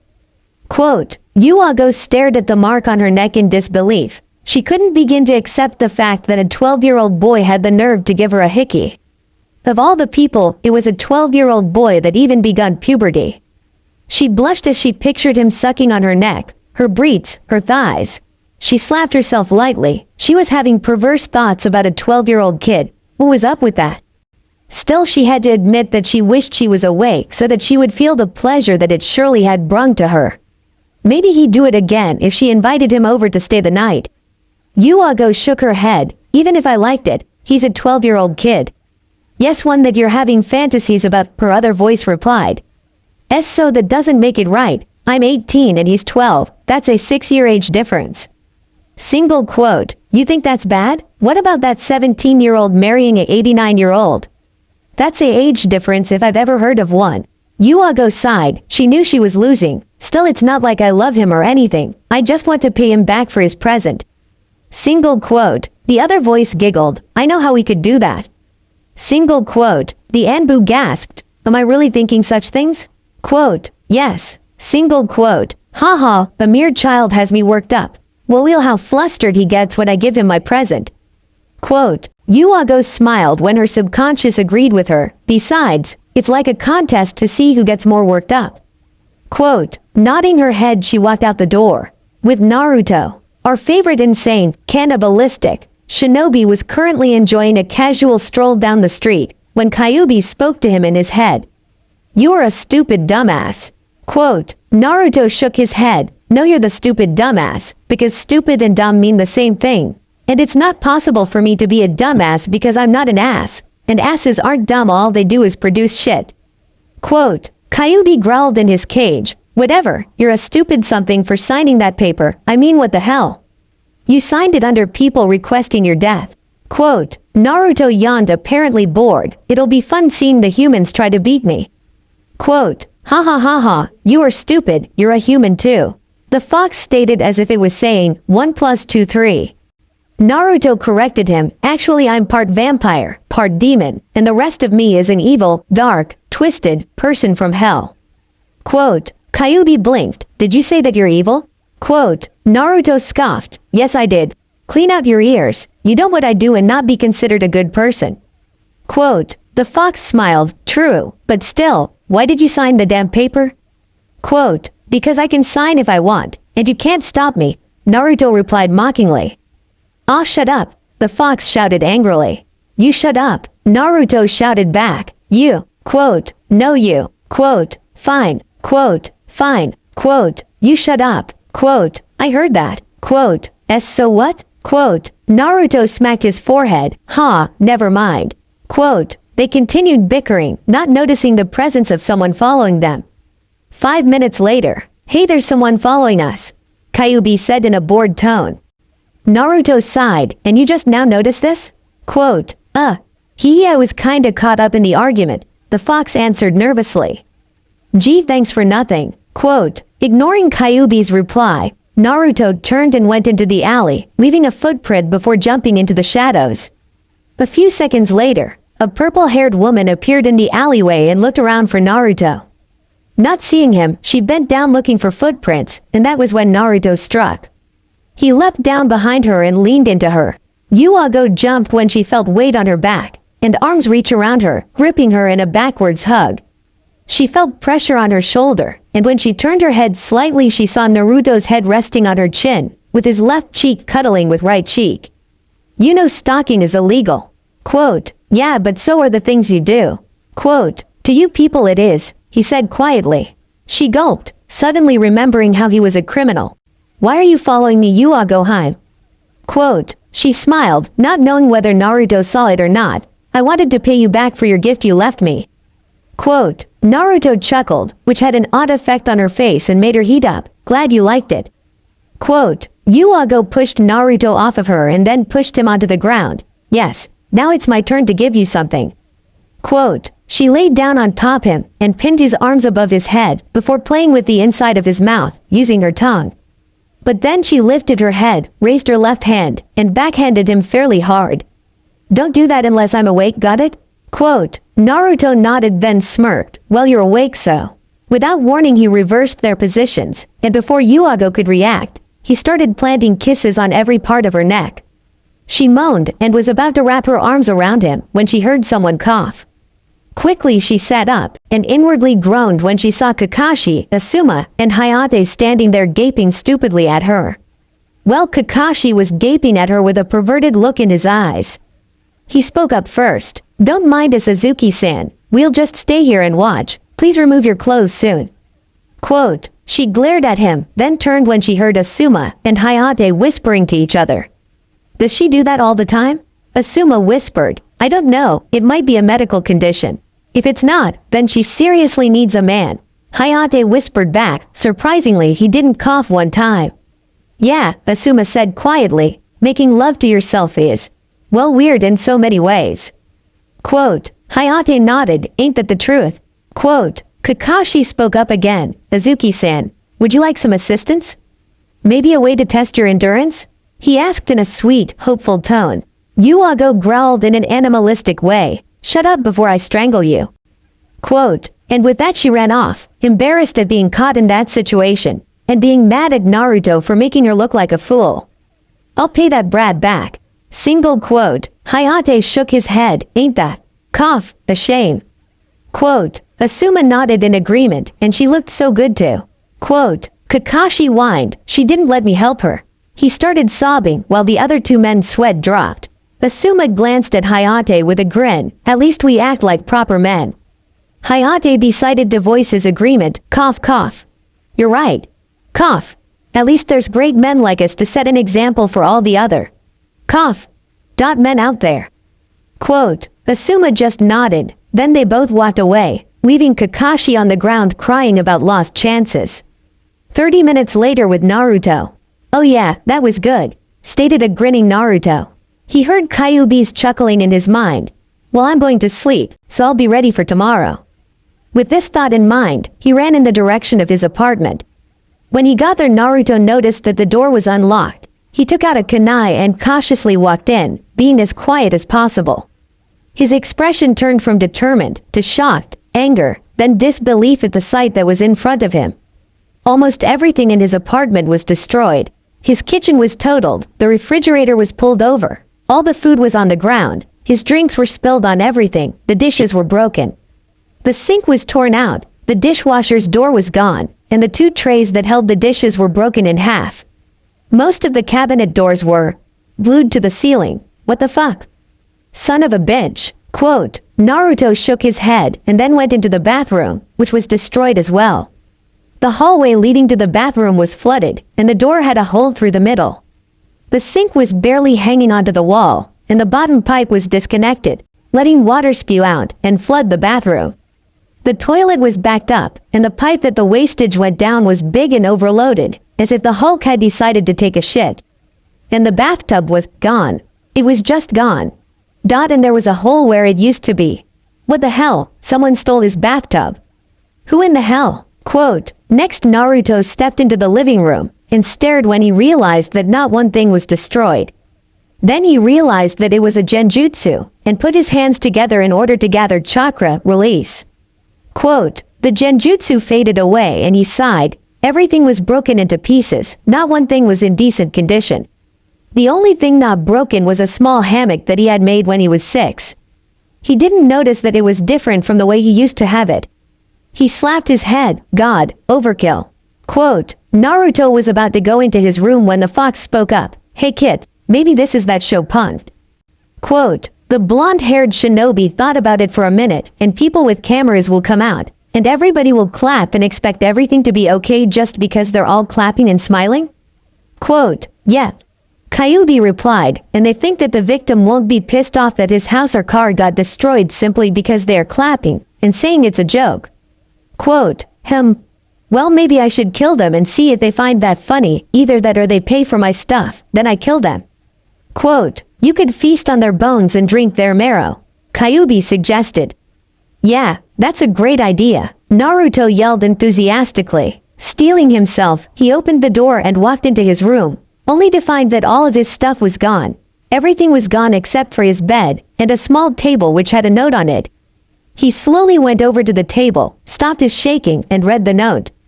Bet you wish you had never done that now, don't you? I am the queen of pranks, so don't try and beat me. Have fun paying to have that all fixed.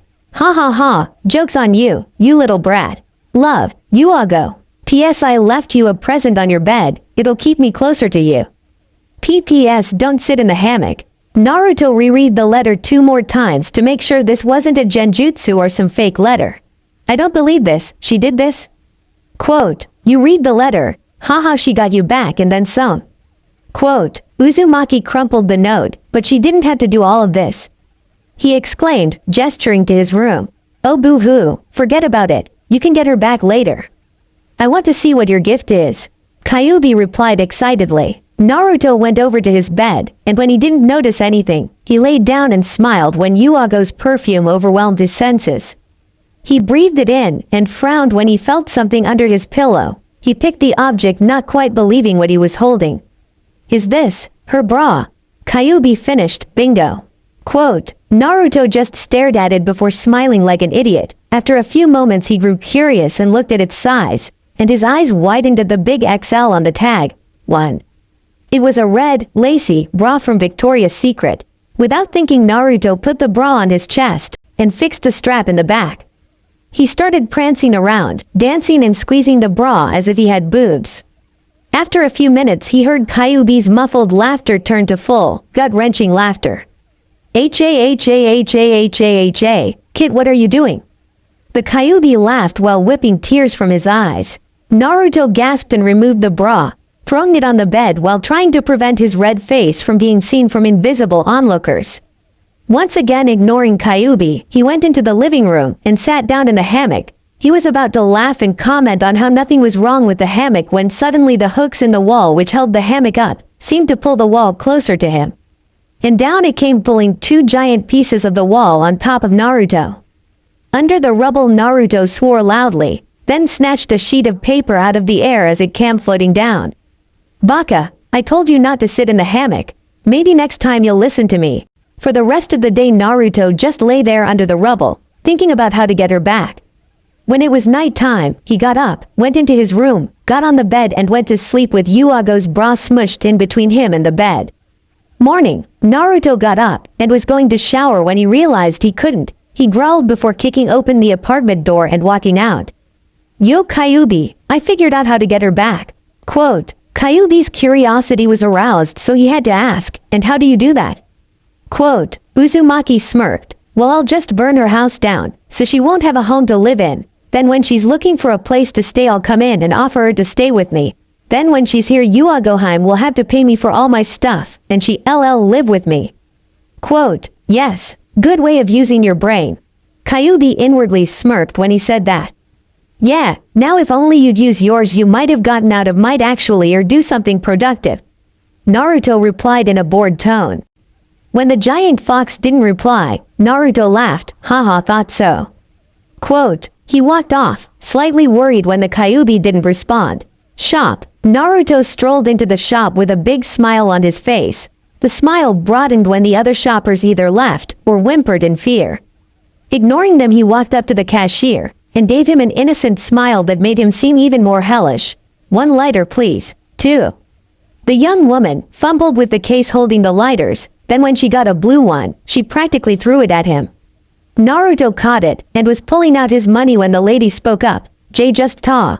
K-day and get out," she ordered fearfully. Naruto put the lighter in his pocket and was about to leave when he noticed the employee's door slightly ajar.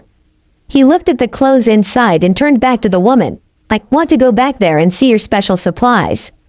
Quote, the beautiful woman looked at the door then back at him, her bottom lip quivering. "I see, can let you do that? I'm the only employee here." Quote, Naruto raised an eyebrow. "Your boss won't let you?" When she fearfully nodded, he continued, "Let me put it like this, you're going to take me back there, or your boss won't be able to yell at you, because you'll be 6 feet under." Quote, she didn't bother wiping away her tears as they came pouring down. "Okay. P. Please, D. Don't tell anyone." Quote, when he nodded, she hurriedly ran into the door but opened for him, obviously trying to leave some room between the two of them. Naruto pretended to inspect clothes when he saw the woman bend over to pick up a shirt, and he got a nice view of her cleavage. He smirked, "Haven't had fun in a while." Quote, "How old are you?" he asked casually. 19. Quote, Naruto stopped looking at clothes and went over to the woman, who leaned against the wall and fell to her knees. What are you do? Dang. She shakily asked. With a wicked smirk, Naruto ripped off her shirt and bent down next to her. "I'm going to have some fun." Quote, the woman tried to back up, but realized that she was against the wall. "You mean you're going to me?" Quote, Naruto shook his head. "No. You'll be the one raping me, since you're an adult and I'm just a kid." Quote, she looked at him horrified. "Please don't, I have a good life ahead of me." Quote, Naruto yanked off her skirt and then her panties. "Not my problem." Quote, 20 minutes later, Naruto took his hand off the woman's mouth, then removed his other hand from her breast. He looked at her, then took his member out of her and pulled up his pants. He then got a mischievous smile on his face. He ran over to the wall and grabbed the spare employee's uniform. He ran back over to the crying woman and put the uniform on her and placed a genjutsu on her that made her tears disappear, her tattered old uniform vanish, and a happy smirk appear on her face. He then tore out places in his jacket and pants, made his hair look wild and dirty, and then he forced himself to cry. "No, stop," he cried out. Naruto got up and stumbled out of the employees' only door. The other shoppers saw him and stared at the state that he was in. Two shoppers who weren't from Konoha stepped forward and asked what was wrong. Naruto hesitantly raised his hand and shakily pointed at the door. At L. Lady in there. D. Me. With a great deal of acting, Naruto fell to his knees and started weeping harder. The two shoppers went into the back and saw the genjutsu that was placed on the woman. While the woman was actually hugging herself sobbing, to them she was pulling her shirt down and smirking.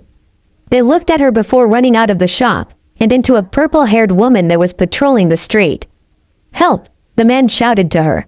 She instantly turned to him and asked what was wrong. This time the woman spoke up. There was a boy. He just got molested by the employee working here. Quote, in half a second, Yuago was already in the shop. She quickly looked around, and when she didn't see anyone she ran and knocked down the door. With all her emotions and feelings going haywire, she never noticed the genjutsu. All she noticed was a woman stepping out of the employee bathroom. In a burst of anger, she grabbed the woman's arms and forced them behind her back and pushed with her foot. She was about to push harder when a man in an Anbu uniform appeared out of nowhere. "Azuki-san, I'll take it from here." Quote, Yuago thought about for a moment, then let the woman go, and rushed out into the road, intending to find the victim. 5 minutes later she saw a group of people standing around, pointing to something in the distance. She gasped when she realized it was her house. Forgetting all about the molestation, she jumped up into the air, and landed on the nearest tree, and went from branch to branch, hoping to get there as quickly as possible. When she got there she saw Naruto sitting in front of the house. Her rage replaced her rational thinking, and she ran at him, shoving him onto the ground. She was about to shout at him when she realized that he was crying. Her anger turned into concern, so she picked him up and set him down in her lap. "What's wrong, Naruto-kun?" she asked, worried about him. "I'm sorry about the house, Yuago," he choked. She briefly noted that he didn't add the usual suffix to the end of her name. "You did this, Naruto?" Quote, Naruto reluctantly nodded. "There was an incident at this shop, so I came here because I don't trust anyone else. And I got inside, tried to light a fire, but in my current mood I couldn't light it properly." He tried to move away from her, but her arms wouldn't budge. "I didn't mean to burn it down, I'm sorry." Quote, Yuago just ran her fingers through his hair. "It's fine. Wait. Incident at the shop," gasped. "Naruto, were you D?" she asked gently. When he slowly nodded, she grabbed him into a protective, gentle hug. He embraced her for a minute before he pushed her away and stood up. She sat up shocked. "Naruto, what's wrong?" "Everything will be okay." Quote, Naruto shook his head so fast, she thought it might come off. "No," he shouted at her angrily. "No, I'm dirty, tainted, now you'll never love me." Before she could reply, he ran off into the forest, leaving a stunned Yuago behind. She glanced in his direction sadly, before getting up and heading towards the ruins of her house. "I'll sort this out, make a report, then I'll help Naruto." Quote, she never heard Naruto's laughter coming from the forest. Naruto had to keep the smirk of his face as he saw the looks the other genin were giving him. Idiots, they were all so easy to fool. He felt bad for tricking Yuago, but it had to be done so people would suspect him. The genin threw him looks mixed with pity, happiness, and laughter. Some people were sad and felt bad for him, wondering if the villagers were the reason why he was so messed up in the head. Others felt that he got his just desserts, and that woman was a hero for making him feel the way Naruto made them all feel. Sasuke was pissed at the woman and was hunting her down so he could kill her. He thought that since Naruto was D, he might become depressed and kill himself or fall into trauma. And then if he did, the Sasuke's only friend would be gone. And he couldn't allow that. Then he'd be alone again, and then Sasuke wouldn't have anyone to surpass before he killed Itachi. Hinata was a different story. She was both happy, sad, and angry. She was happy because now Naruto knew how it feels to get taken advantage of, but sad because now he might become withdrawn and she wouldn't get any stronger. And she was angry at the woman, cause she should have done it sooner, and because now she wouldn't be the first person to put Naruto in his place. All the genin were busy thinking about Naruto, when the third Hokage walked with some Anbu, and some guy with a notepad in his hand. Sarutobi took a brief glance at everyone before turning his head to the new sensei. Ebisu sensei. Hana sensei. Good day. We're here to talk to Naruto, and to let the children know about this hideous crime. Quote, they both nodded and walked over to the side. Ebisu went and got some chairs for the Hokage, 2 Anbu, and the detective. Hana turned to Naruto and gestured for him to go to the front of the classroom. Naruto sighed and went to the front of the room where the eyes of the Genin, the Hokage, and the Anbu all focused on him. He sat in the chair on the platform and waited for the questions to begin. After a moment, Sarutobi stood up and went to Naruto's side. He then removed his pipe and turned to the class. I know everyone has been informed of the recent incident at the shop on Kutusagi Street. When everyone nodded, he continued, well, I'm here to tell you all about. Quote, he glanced at each person in the room, his eyes resting on Hinata for a minute before returning his gaze to everyone in the room. First, know that is against the law. It is considered one of the 7 deadly sins of the police world. He paused, taking a puff of his pipe. If you do someone, then you will be sent to prison for 15 to 20 years. Quote, the Genin's eyes widened, and some of them took deep breaths. To them 20 years was the rest of their life. Hinata glanced at Naruto and smirked. Naruto returned her gaze, then looked at the closet. Hinata shuddered, Enko's body appearing in her mind. Miss Hinata, is something wrong? Hinata smiled at her sensei. No, Hana sensei. Nothing is wrong. She turned her head towards the Hokage. I'm sorry for the interruption. Please continue, Hokage-sama. Quote, Sarutobi nodded. Very well, as I was saying, is a serious crime, and if we catch you, you will either go to prison or be instantly killed. Quote, Naruto raised an eyebrow at the statement. Not that they could kill him, but it still wouldn't be good if he got caught. He tuned out Sarutobi's speech, busy in his own world. Later he felt the Anbu's gaze on him, so he looked them both in the eye. He gave a sad smile to Yuago, who was eyeing him worriedly. His eyes fell to the floor, before he saw the other Anbu smirking at him. He glared at the man, but didn't dare say or do anything more in front of the Hokage. He glared at the man before he felt someone's hand on his shoulder. Curiously, he turned his head to see the Sandaime studying his face. Naruto, now I'm going to ask you some questions. And I need you to answer them. Are you alright with that? He asked. Naruto hesitantly nodded. Yeah. Sarutobi stood up. What happened to you at the shop, Naruto? The old man inquired gently. I was going to the shop to buy some candy, and I saw the employees only door open, and I noticed that there were hundreds of clothes back there. And I told the woman that I was interested in the clothes and asked if I could go look at and possibly buy some of the clothes. Naruto took a deep breath. She said as long as I didn't tell anyone, and I agreed, so she took me back there, and after inspecting a few of the shirts, she accidentally dropped one down in front of me. She bent over to pick it up and to let me see down her shirt. I was getting an uneasy feeling and told her I was leaving. She replied that I hadn't even looked at the pants and that they'd all look good on me. Quote, everyone sent Naruto a sad glance before he continued. I decided to stay, but I put some distance between us. She came over and examined the pants along with me. She pointed out a few suggestions and pretended to slip on a hanger and grab a hold of me. Naruto's eyes went from the audience to the ground below him. She pulled me down and I landed on top of her. I tried to get off, but she wrapped her arms around me and held me there. I asked her what she was doing and she said I was handsome looking and that she hadn't had any fun in a while. I then tried to push her off, but she held a knife to my throat and said if I moved she'd cut my throat. Quote, some people gasped while others cursed. They returned their attention to Naruto when he resumed speaking. She then said that it was nothing personal. It was just that I was too handsome to resist. Then, she ripped my clothes off. And Dini. After she was done, she was laying on me when the hand with the knife slipped off my chest, so I raised my legs and nailed her in her chest. Then I got up, ran out, and you all know the rest. Quote, Yuago's rage was coming off of her in waves. The others glanced at her warily as she started shaking and growling in anger. The other Anbu put his arm in front of her. Yuago-san, calm down. Do not let your personal feelings get in the way. Slowly but surely, Yuago began to calm down and quietly stammered an apology to everyone before giving her full attention to the Hokage. Out of the corner of her eye she saw Naruto give her a smile, so she returned it. Sarutobi decided to ask another question. Naruto, if it's alright with you, tell us how you feel. Now Naruto's reply was just, wow.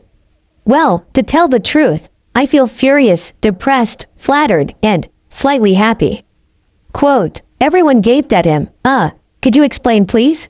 Quote, Naruto stood up. Well sure she DM'd but damn, she was hot. And she had big boobs and a nice body. I mean if there is a hot nice looking woman that wants to me, then I'll pull my pants down and tell them to jump on. Quote, but if it's some ugly ass, smelly ass, slut then bitch, you better back the fuck up before I incinerate you. I'm not about to get D by some ugly ass whore, but if that bitch looks good, then she can have this penis. He smiled at everyone in the room, while everyone else just stared at him in disbelief. Like for example, if Yuago-san wanted to have fun with me, then she can hop on anytime. I don't care if I'm the one that'll go to jail. Yuago is hot as hell, and she's got a great personality and an awesome body. She could use me any day of my life.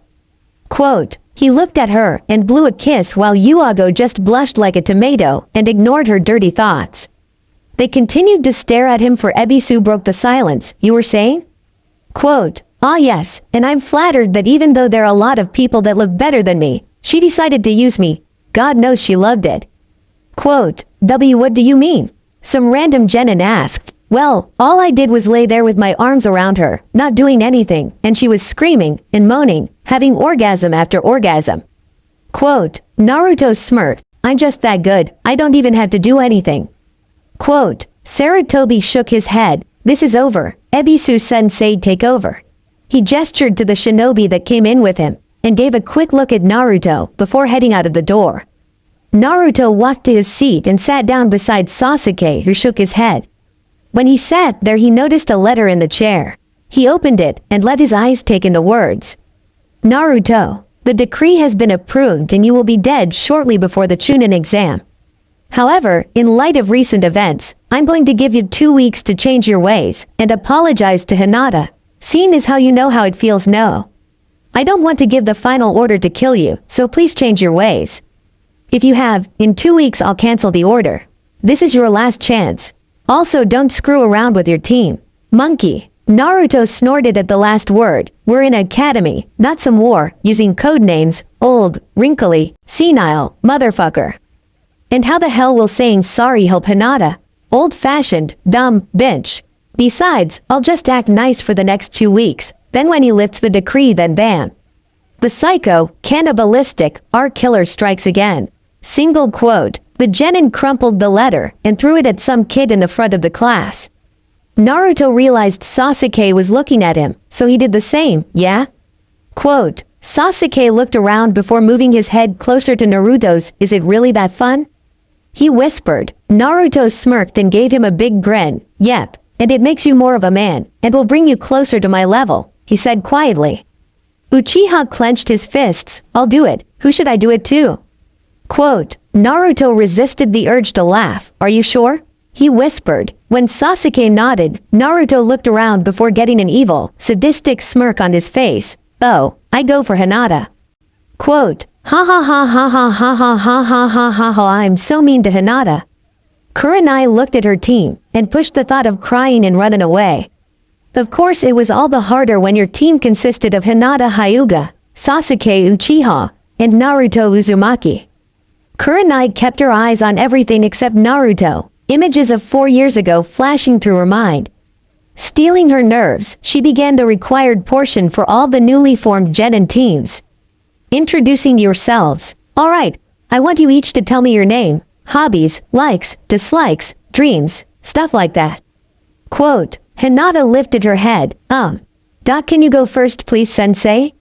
She timidly asked. Kurenai smiled, resisting the urge to smack the girl. My name is Yuhi Kurenai. My hobbies are calligraphy, painting, writing, discovering new genjutsu, training, among other things. My likes are nice people, myself, people that don't judge others, and other things.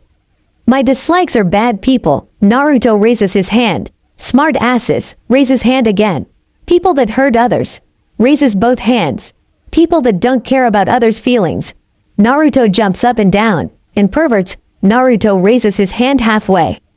Kurenai glared at Naruto, but he was looking away whistling a tune. And my dream is to help the kunoichis realize that they need to become focused on being a ninja, not fixing their hair for some boy. Quote, Naruto snorted but quickly started whistling again. Kurenai sent him a dose of her killing intent, but he just shrugged it off, deciding to talk to him later on. She told Hinata to go ahead. I'm Hinata Hyuga, my hobbies are training, going to ceremonies, playing with my sister, hanging out with my friends, and getting stronger. She's failed the last part. Sasuke whispered to Naruto. Closing parenthesis, my dislikes are Naruto. Hinata barely heard the word closet and stiffened. Note all's people that think they are better than everyone else. Both Sasuke and Naruto raised their hands, and a lot of other things I can't mention. Quote, my dream is to become the head of my clan and surpass everyone in it. Hinata said with determination in her voice. Kurenai nodded, good, a noble dream, Moody you next. Quote, Sasuke glared at her but did what she said, and I don't remember what he said. My name is Sasuke Uchiha. I dislike a lot of things, and like a lot less. My hobbies are getting stronger to avenge my clan, and restore it to its previous glory. My dream, no, ambition, is to defeat a certain someone, and to surpass Naruto in his ways. Quote, Naruto shrugged, it was okay. Single quote, Kurenai inwardly sighed, oh great. An avenger, just my luck now that only leaves. Naruto Uzumaki, my hobbies are killing. Laugh at people while watching them suffer, finding new ways to hurt people and myself, drinking blood, and finding the most tasty human alive. I also like to find new ways to seduce Yuago-san, and laughing at people when they actually think that I care about what they think of me. Quote, all three people sitting around him backed up, and didn't look at him, while the oldest one knew that she should suggest the Hokage to send him to major therapy, too. That is great, I think.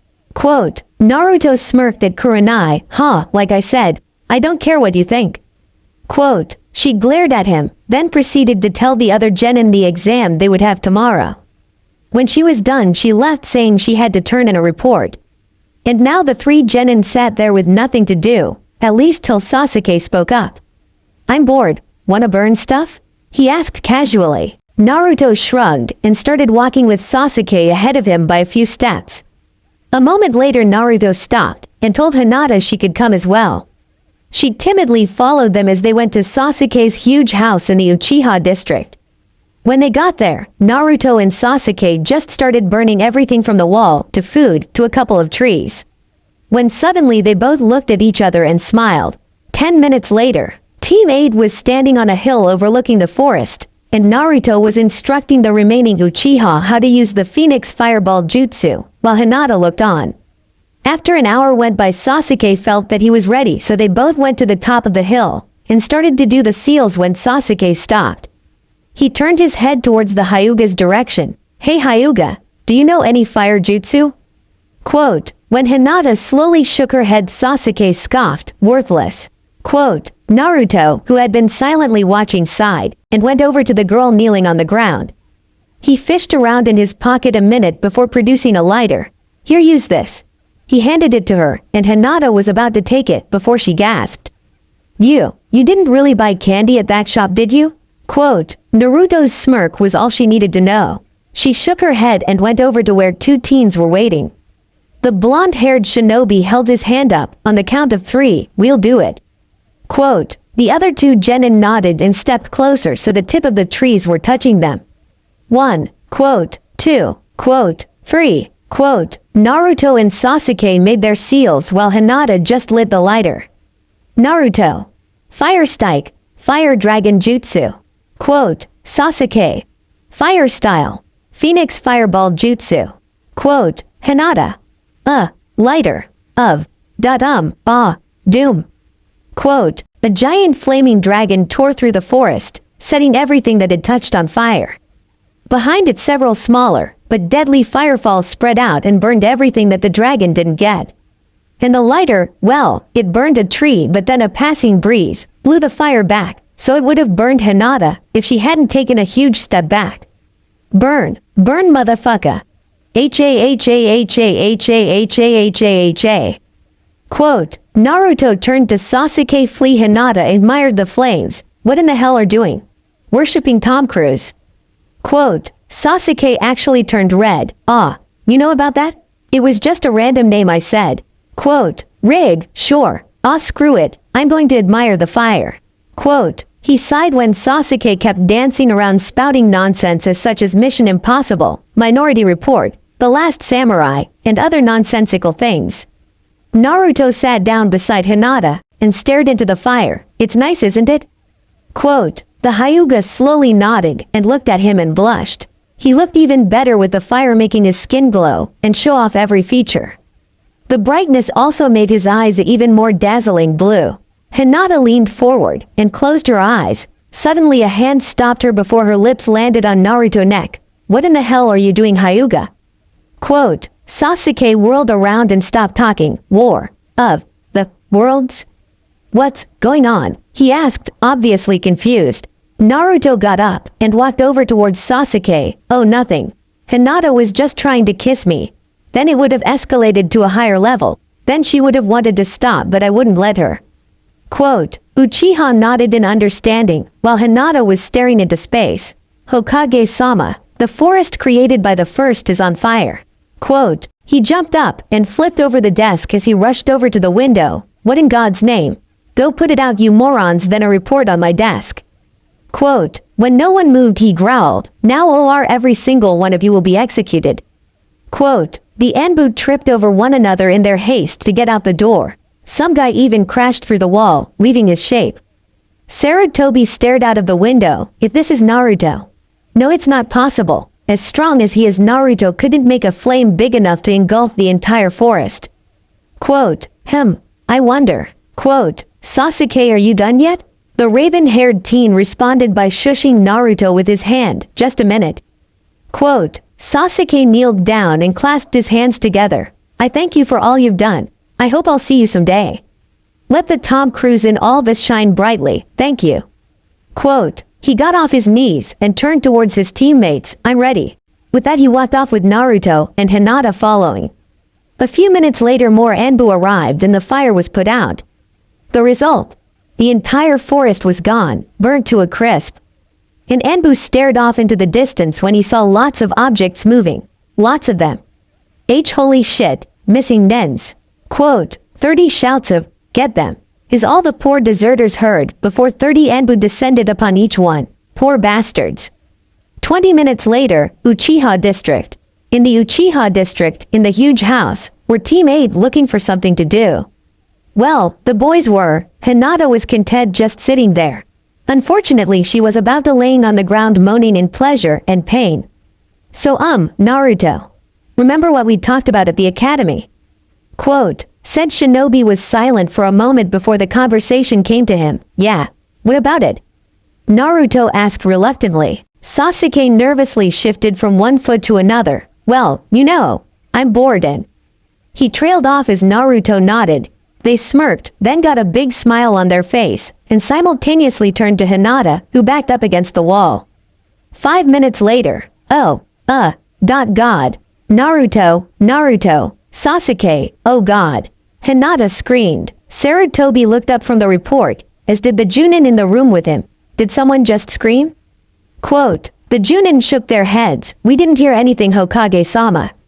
Quote, he nodded. Very well. Kurenai-san, please continue on Sasuke's behavior. Quote, right. 30 minutes later, Naruto got out of the shower and wand threw on his clothes.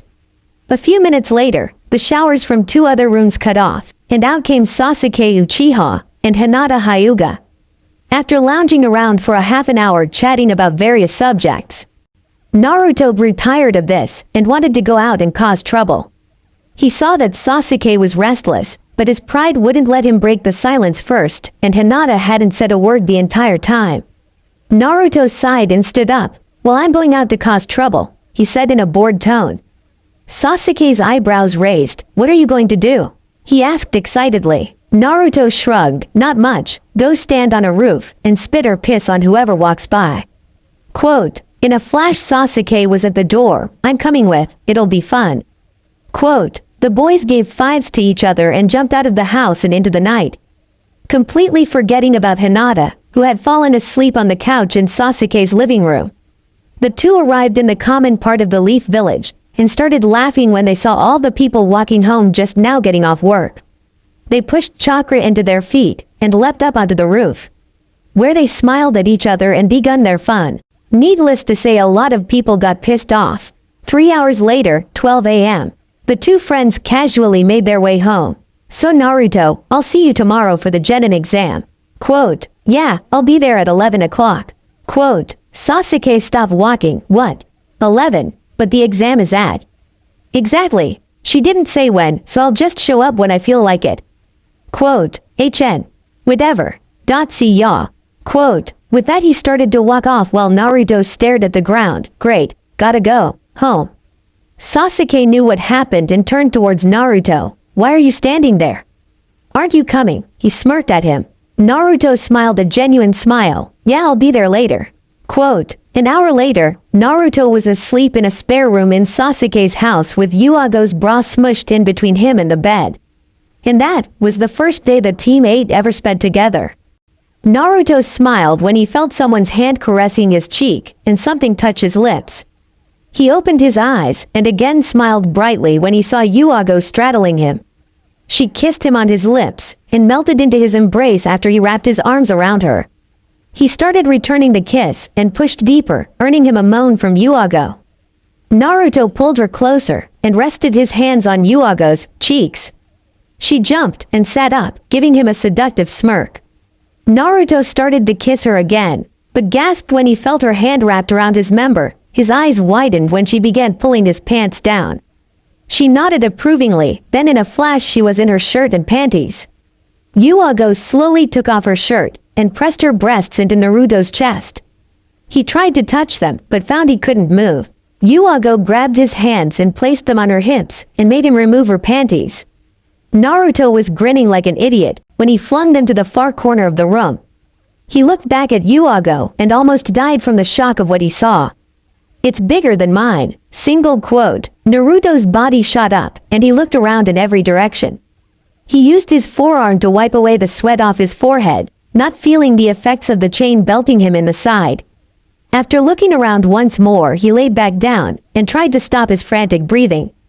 "It was just a dream, thank you God." And I bet at that the last sentence everybody was like, what in fucking hell. After gaining his bearings, Naruto got up and walked into the bathroom, and did the things most people do every morning. A few minutes later he came out, threw on his spare black and silver jumpsuit and went into the kitchen. He nodded at Sasuke, who was making eggs, and smiled at Hinata, who was wiping her eyes and trying to stay awake while eating her cereal. Naruto opened the cabinet and pulled out a knife, which he quickly slipped into his pocket, then reached into the box and grabbed a couple granola bars. He was going to slip into his room when Sasuke stopped him. "Sensei will be pissed." Quote, Naruto shrugged. "Well, she'll have to deal with it." Quote, "What if we fail?" Sasuke asked with a hint of worry. Plop. Naruto looked around the room to find the source of the strange noise, when Sasuke tapped him on the shoulder and pointed to Hinata. Naruto tried not to laugh as they noticed that Hinata had lost the battle against sleep, and now had her face inside her bowl of cereal. Sasuke playfully shook his head and went over to Hinata's sleeping form. He casually squeezed her right breast, and she jumped up, and before neither knew what happened, Hinata's hand went across Sasuke's face. The room went silent before Sasuke roared in anger, and started raining blow after blow on Hinata's face and torso. She cried out pain, begging him to stop, and for Naruto to help her, who was just laughing away. Finally Naruto put a hand on Sasuke's shoulder and told him to knock it off. In his anger, Sasuke whirled around, and his hand went flying towards Naruto's face. Before the Uchiha knew what happened, Naruto caught his arm, twisted his body around, and slung him into the wall. Sasuke sprang to his feet and threw a punch at Naruto's face, but it was blocked by Hinata. The boys turned to her in shock, while she had a small smirk plastered on her features. "Stop it now," she warned in a commanding tone. She watched both of them, ready in case one of them tried to attack her. Finally, after a tense silence, Naruto turned and went back into his room, while Sasuke retreated into the living room. Hinata let a breath she didn't realize she was holding. She had just stood up to them. Sasuke could have given her numerous injuries, and Naruto could have killed her 12 times over. But they had listened. Maybe she was capable of becoming stronger than them after all. Hinata bit her lip, happy, but nervous at what they might do to her next time. She sat back down and decided to think about it later. Naruto shut the door to his room quietly. When he was on the bed, he pulled out the knife and food he got from the kitchen.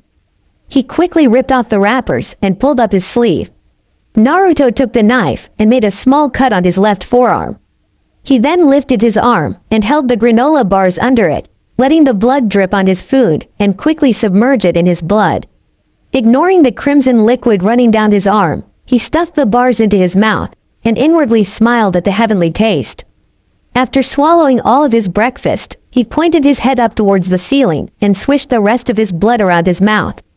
He couldn't help but laugh as he felt little blood bubbles spring up in his mouth.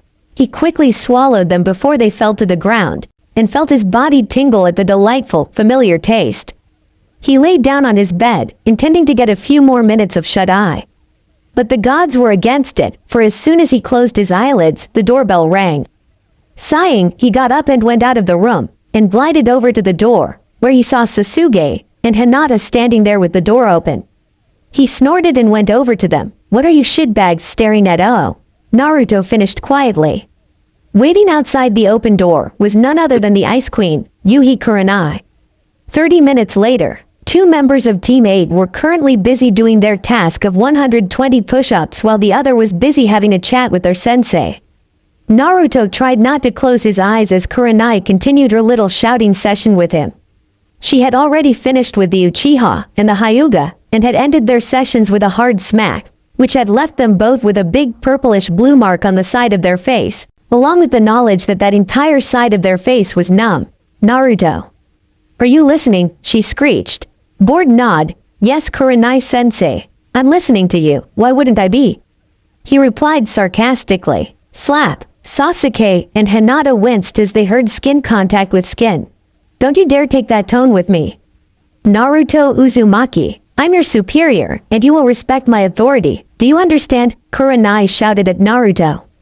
"Yes, I understand completely," was Naruto's emotionless reply. The Junin smirked inwardly. "Good boy, show respect to your elders.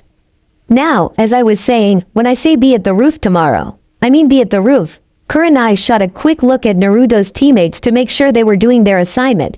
"Tell me your excuse as to why you weren't at the designated meeting point." Quote, Naruto looked up at her, and she shivered from the look she was giving her. "I wasn't at the roof because you didn't tell me when to be there," he replied coldly. "You simply said be there tomorrow, which could mean around tomorrow at 3 o'clock, or tomorrow next year. You didn't say when." Quote, Kurenai was about to retort that she had when she noticed Sasuke and Hinata giving her a look that said, "He's right." Single quote, she sighed before addressing the 3 of them. "All right, maybe I forgot. Then that was an error on my part, and I'm sorry." Quote, Sasuke and Hinata forgave her, while Naruto glared at her. "I expect some type of payment if you want me to accept your apology." Quote, Kurenai took a step back. What?